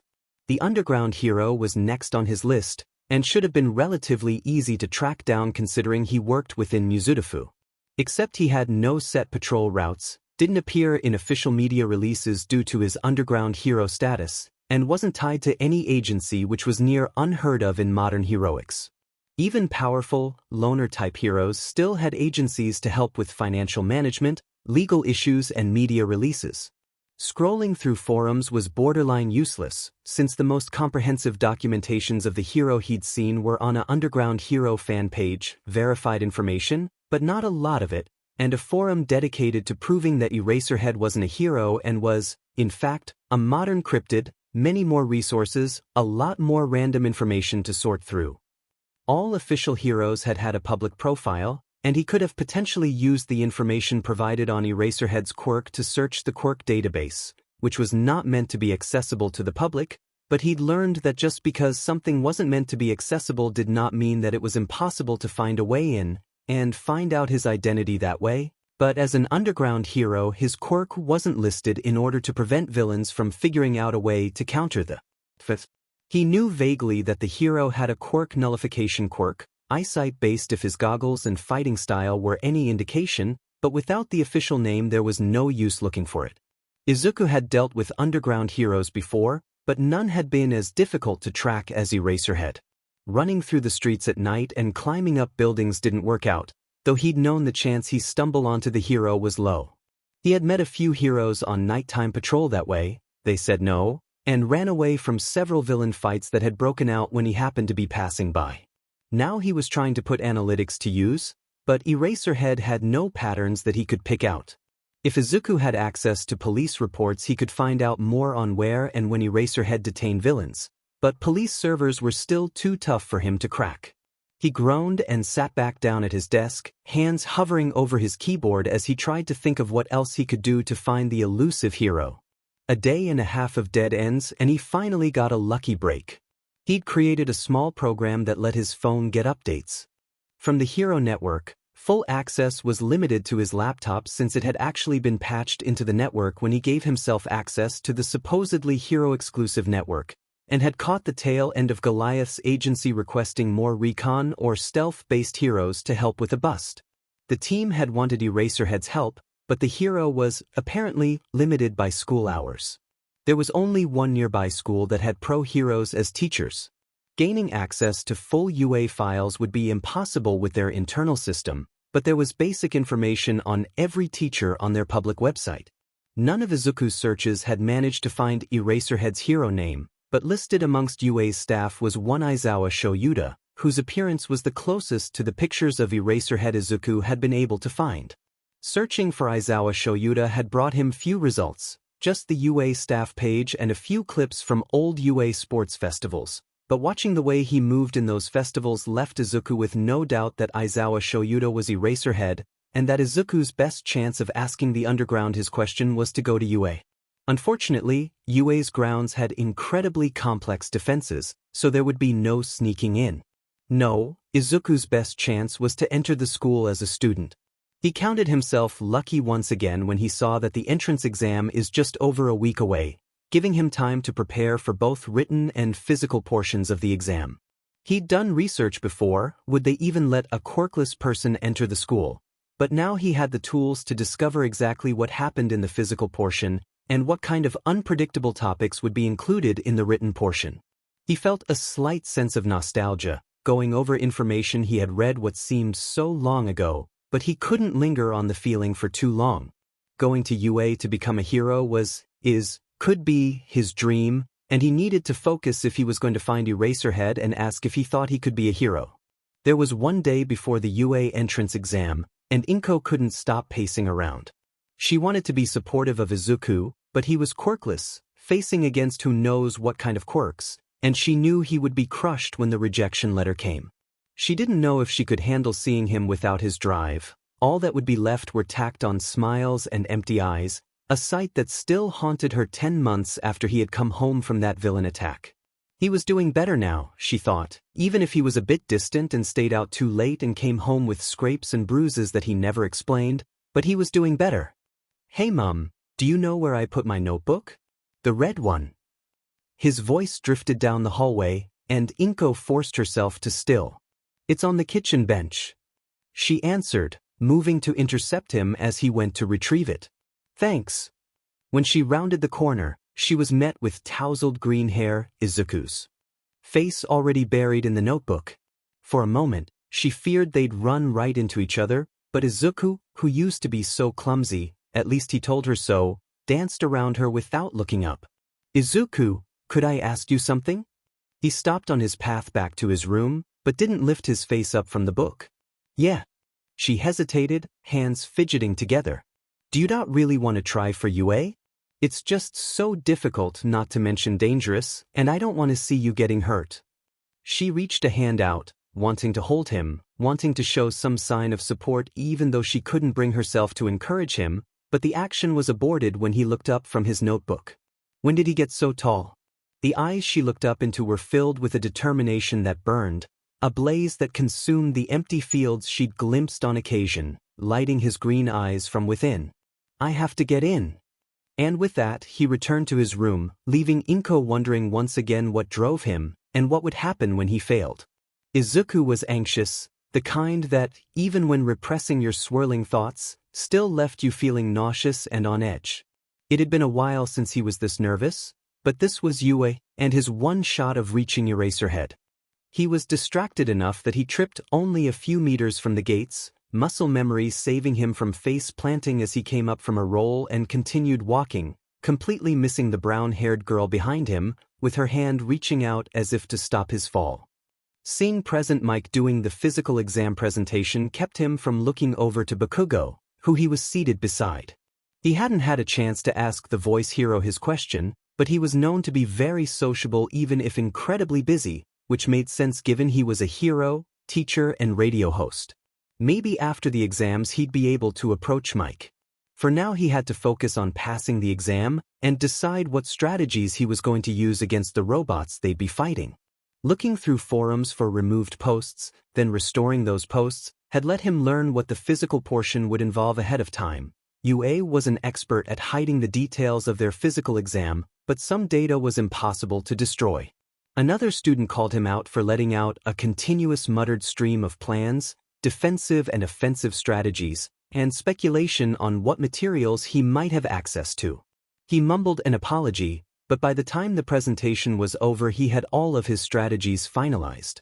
With a final goodbye and good luck to Bakugo, who hadn't heard Deku speak in over a month, who'd forgotten he had wanted to take the UA entrance exam, and was slightly shocked at being addressed directly and without fear, he joined the outgoing students and loaded onto the bus that would take him to his testing area. Several minutes into the exam, a few things had become apparent. 1. The robots were fairly easy to beat all things considered.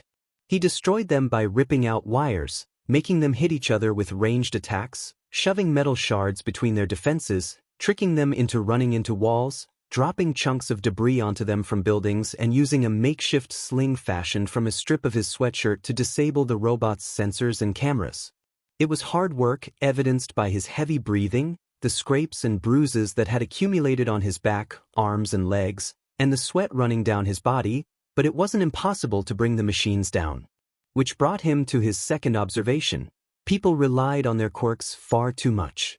UA was known to be a tough school to get into, and Heroic's work was difficult and multifaceted when it came to the skills needed to be a successful hero, but so many of the examinees he'd helped were trying to rely solely on their quirks, even if they were ill-suited for the exam.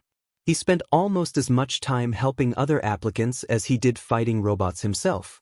Watching another examinee rush off without thanking him, while he brushed over the place the hunk of concrete had collided with his arm instead of their head, he reminded himself that it was for the rescue points. He hadn't been able to pinpoint how they were awarded, but he'd taken several hits meant for other applicants, helped others take down robots they were struggling with, and given pointers to those who were left virtually quirkless in a fight against a machine. Most of the latter had listened but not acted any further, resigned to their fate, though one purple-haired boy had immediately started fighting back using a broken-off pole, fire in his eyes and a snarl on his face. He shook his head and kept running. He still needed more points to be sure, and time was running out. It was as he was prying off the head of another two-pointer that the world shook, and the zero-pointer revealed itself. Examinees ran from the scene, not willing to risk their well-being in a one-sided fight for 0 points. Izuku could easily agree with some of the deleted comments he'd read online. The robot really was overkill. He finished removing the head of the two-pointer and started heading away from the zero-pointer in a steady jog, until he heard a faint cry. Spinning in place, he was just able to make out a figure lying in the wreckage from the zero-pointer's emergence, struggling to escape a hunk of concrete that was trapping their legs. Steadily approaching them was the zero-pointer itself, the unbeatable monolith set on a course that would crush them.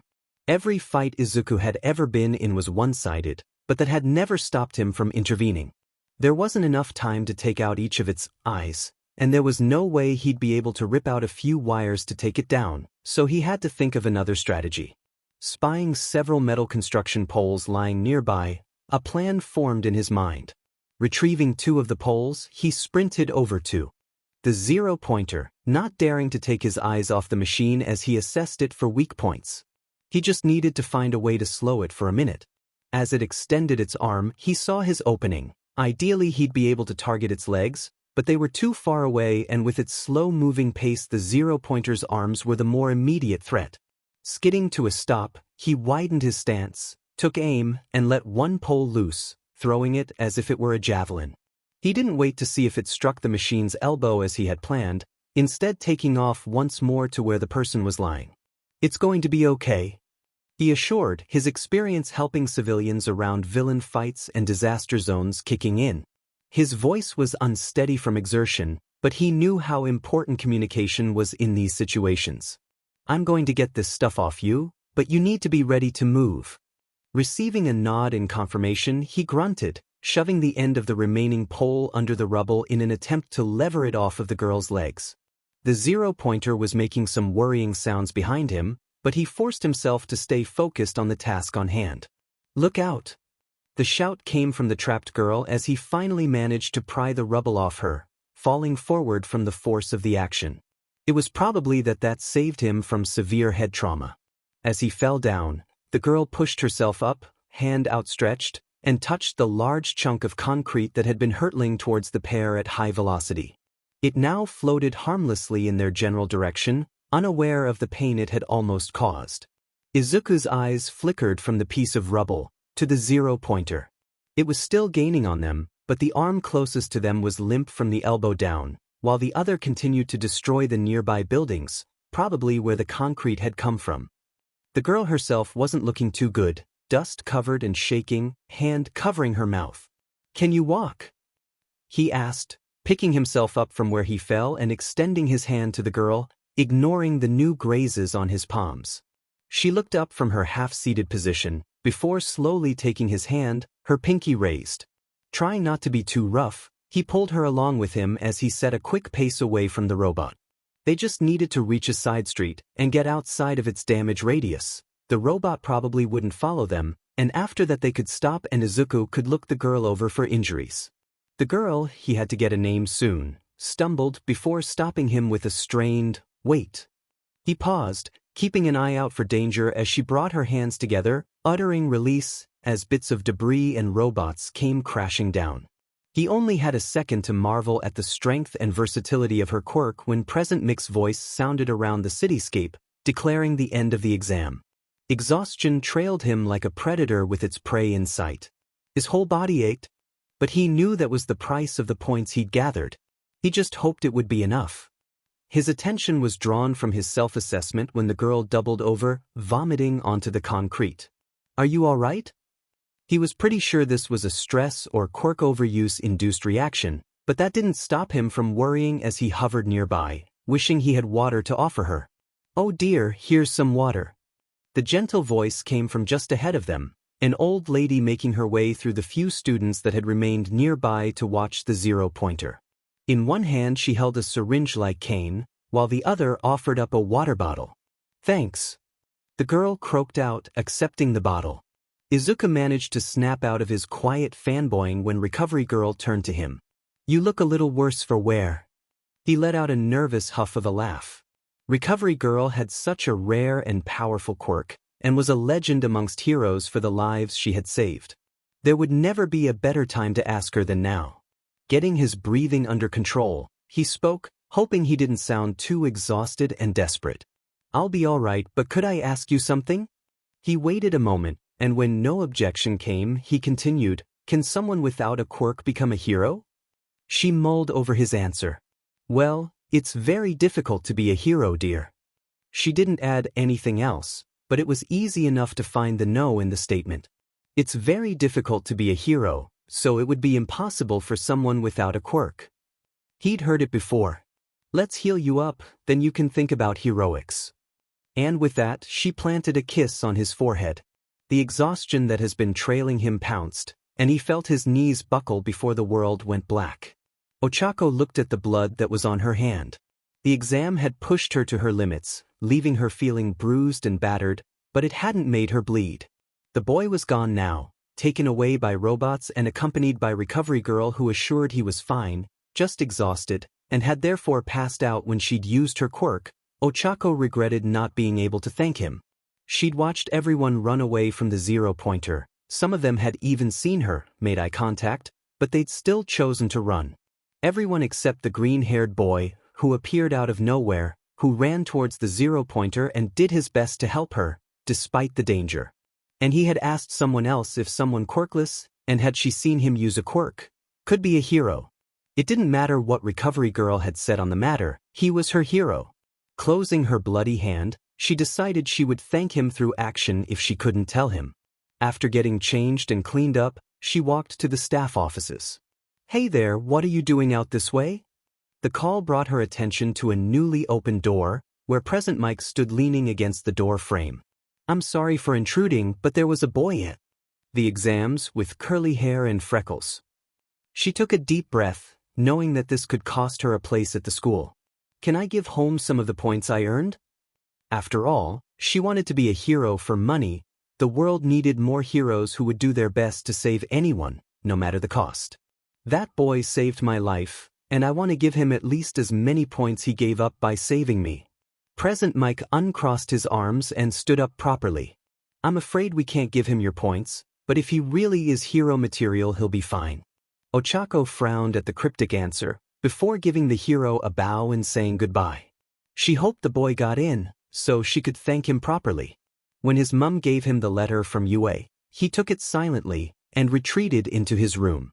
He knew that she would worry, and that he should just open it in the lounge room, but he didn't want to see her face if he'd failed. Not without bracing himself and preparing a response. She'd been fretting ever since he told her he was going to take the exam, and he hadn't made her any less worried by getting home so late afterwards. He'd had more injuries than Recovery Girl had accounted for, and that combined with his already low energy meant he'd spent the afternoon sleeping in the infirmary. Now, he would see if the effort had been worth it. Gently, he opened the envelope, pulling out several folded pieces of paper and a holographics disc. As soon as he placed the disc on his desk, a display popped up. He barely listened to what Nedzu was saying until the results appeared on screen. Second place, with 41 villain points and 35 rescue points for a 76-point total, Midoriya Izuku. He double-checked the letters to make sure that the projection was correct, that he'd gotten in, before opening his door to a tearful Inko. Before she could ask him anything, he wrapped her in a hug. "I got in." He felt her tears start soaking his shirt as she began speaking, her words muffled. "Oh, Izuku. Of course you got in, you're so clever. My baby's growing up, you've been working so hard, and you know what? I'm going to make katsudon for dinner to celebrate." He laughed at her ramblings, reminded of where he got the habit from, and held her tight. It had been difficult, but now he would definitely be able to ask Eraserhead his question. The class congratulated Bakugo on getting into UA's heroic course. Their homeroom teacher even announced it, the day after the results came through. When seeing Izuku's name, however, he paused and brushed it off as a misprint. Izuku didn't correct him. He had other things to worry about, to plan. With his teachers being pro-heroes, he'd need to find a way to ask the heroes he hasn't already met, without disturbing classes. When Izuku opened the door to 1A, he was greeted with shouting. He froze for a second, before recognizing Bakugo, and the boy who'd reprimanded for muttering. He tried to get through the door unnoticed, but the movement must have caught the blue-haired boy's attention, since he was suddenly approaching. "I'm from Semi-Private Academy, my name is Ida Tenya. I'm Midoriya Izuku." He answered quietly, ignoring the confused shout of "Deku" from Bakugo. Midoriya, he was prepared to hear a criticism, a remark about how he shouldn't be here. What he wasn't prepared for was Ida to begin monologuing. "You perceived the true nature of the exam while I did not. I misjudged you at the entrance exam, clearly you were the superior candidate." Izuku backed away slightly from the intense boy. "What are you talking about? You recognize the importance of saving others, going to save that girl." "Oh, that was I knew?" He paused, getting his frantic thoughts in order. "I knew about the rescue points." Ida looked down at him. "How is that so? Finding information on the entrance exam is impossible." "Well, it's not impossible, just incredibly difficult, as UA has several programs that scan all online mentions of the entrance exam for any information leaks, then delete those mentions, but just because something has been removed from viewing doesn't mean it's been permanently deleted. By going through different forums, I was able to recover posts from around this time in previous years, and then find mentions of the physical exam that way. Of course, you might need to go through several pages of archived material to get even one useful bit of information, but I was able to learn about the basics of the exam and the rescue points after a day of work. Other details I had to dig deeper for, which is much more complex given dash. Before he could go more in depth, he was interrupted. That curly hair, you got in. Turning away from Ida's perplexed expression, he was met with the girl from the entrance exam. I wasn't sure you'd get in with present Mike being so cryptic, but I'm glad you did. Wait, what did present Mike say about me? He hadn't spoken to the voice hero between now and the exam, had never interacted with him at all aside from listening to his radio show, so he had no idea how the man would have an opinion of him. Well, after you went to all the effort of saving me, I thought it would only be fair to give you some of my points, since you lost time by helping me. She blushed slightly, rubbing the back of her neck. I guess I didn't need to bother though with the rescue points and all. Izuka didn't know how to respond. The cutoff for UA was so high, and she'd been willing to give him some of her points, even if it jeopardized her own position. He must have been quiet for too long, because she started talking again to fill the silence. So we've got the entrance ceremony today. That's pretty exciting. I wonder what our teacher will be like. Apparently they're all pro heroes. I hope we get a cool one. If you're here to socialize, get out. This is the hero course. The girl cut off and stared at the sleeping bag behind her. The whole class grew quiet as it stood up, revealing none other than Eraserhead. He looked scruffy, hair unkempt, but it was undoubtedly him if the capture weapon around his neck was any indication. Izuku resisted the urge to blurt out his question then and there, but he'd been doing this long enough to know when to hold back and wait. After all, this hero was going to be his homeroom teacher, surely he'd have a couple opportunities to ask him. He continued to let his thoughts wander as he took his gym clothes and headed to the changing rooms with the rest of the class. Maybe he could ask him at the end of the day, or arrive early tomorrow and ask him then. Of course, he could be the type of teacher who only showed up at the last minute, but that made sense with the nighttime patrol hours. He probably slept until the last possible minute, which seemed plausible considering he'd shown up to class in a sleeping bag. The unprofessionalism didn't change the level of respect he held for the underground hero. He'd been going over the bits of information he'd managed to find, and had discovered the hero fought practically quirkless, especially against mutation-type quirks whose effect he couldn't nullify. He didn't acknowledge the few looks he got when changing, knowing people would be curious about the assortment of small scars he had covering his body.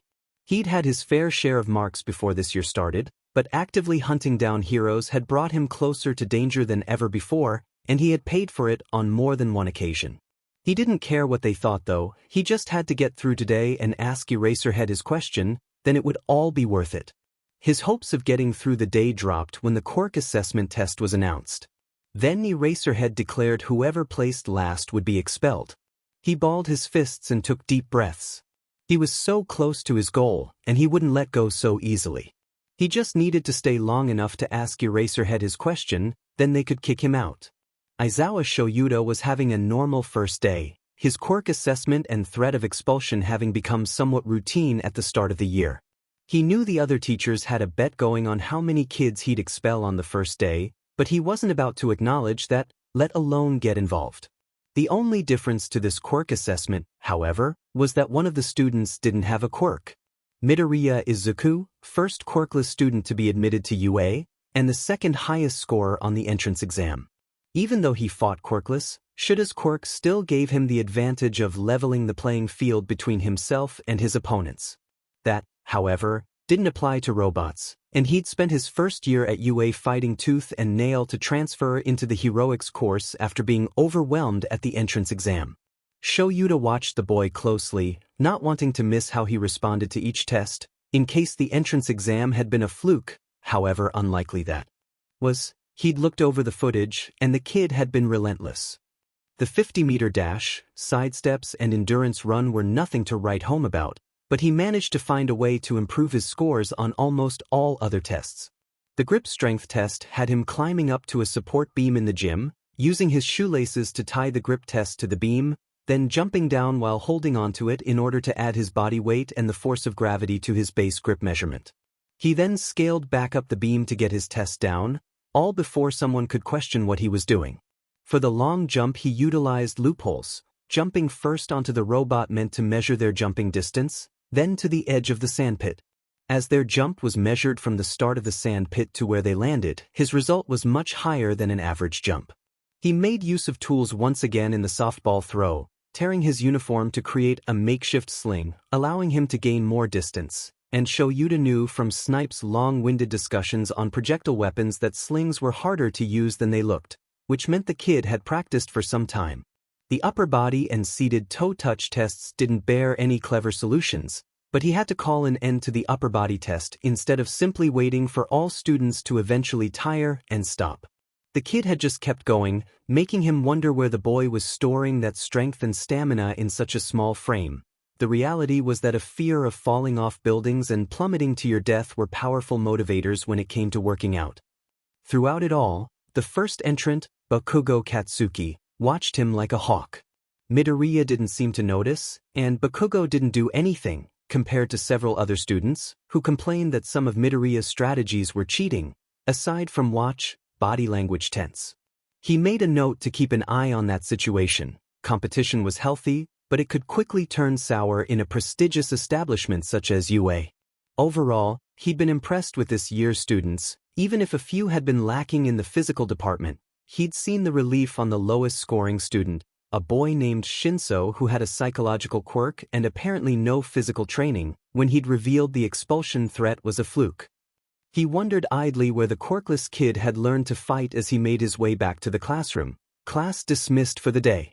Shoyuta had gotten into the heroics course after a hard-fought first-year sports festival, his quirk and physical abilities not enough to overcome the robots at the entrance exam, something he'd retained a distant bitterness for. While he still believed the entrance exam was biased toward big, flashy quirks, he could no longer say that it was impossible for those without impressive quirks. After all, a quirkless kid had placed second. Anyone with a quirk, suited for the exam or otherwise, would never be able to use that as an excuse again. When he opened the door to the classroom, ready to grab his sleeping bag and nap in the teacher's lounge until the school day was officially over, he found Midoriya sitting at a desk staring blankly ahead until Shuta's movement caught his eye. "Can I help you, Midoriya?" He raised an eyebrow. The kid stood up quickly, backpack in hand, as he made his way over to where Shoyuta was standing with his arms crossed. There was a few seconds of silence before the kid raised his head to look him in the eyes. Eraserhead, and of course the quirkless kid knew which hero he was. Can someone without a quirk become a hero? Despite having gotten into UA's heroics course, one of the most prestigious and selective heroics courses in all of Japan, despite placing well on a quirk apprehension test when he didn't have a quirk, despite surviving the day and not being expelled, this kid was asking Shoyuta, Eraserhead, if he thought he could be a hero. As if he wasn't already on the path to becoming one. And looking into those eyes, that had just the tiniest flicker of hope amongst an ocean's worth of sadness and resignation, Shoyuta came to the understanding that maybe the kid didn't realize. So he softened his expression and spoke gently. Izuka broke down into sobs, backlit by the afternoon sun that was filtering through the classroom windows. As Aizawa, Eraserhead, Shoyuta became the first person to tell him he could be a hero.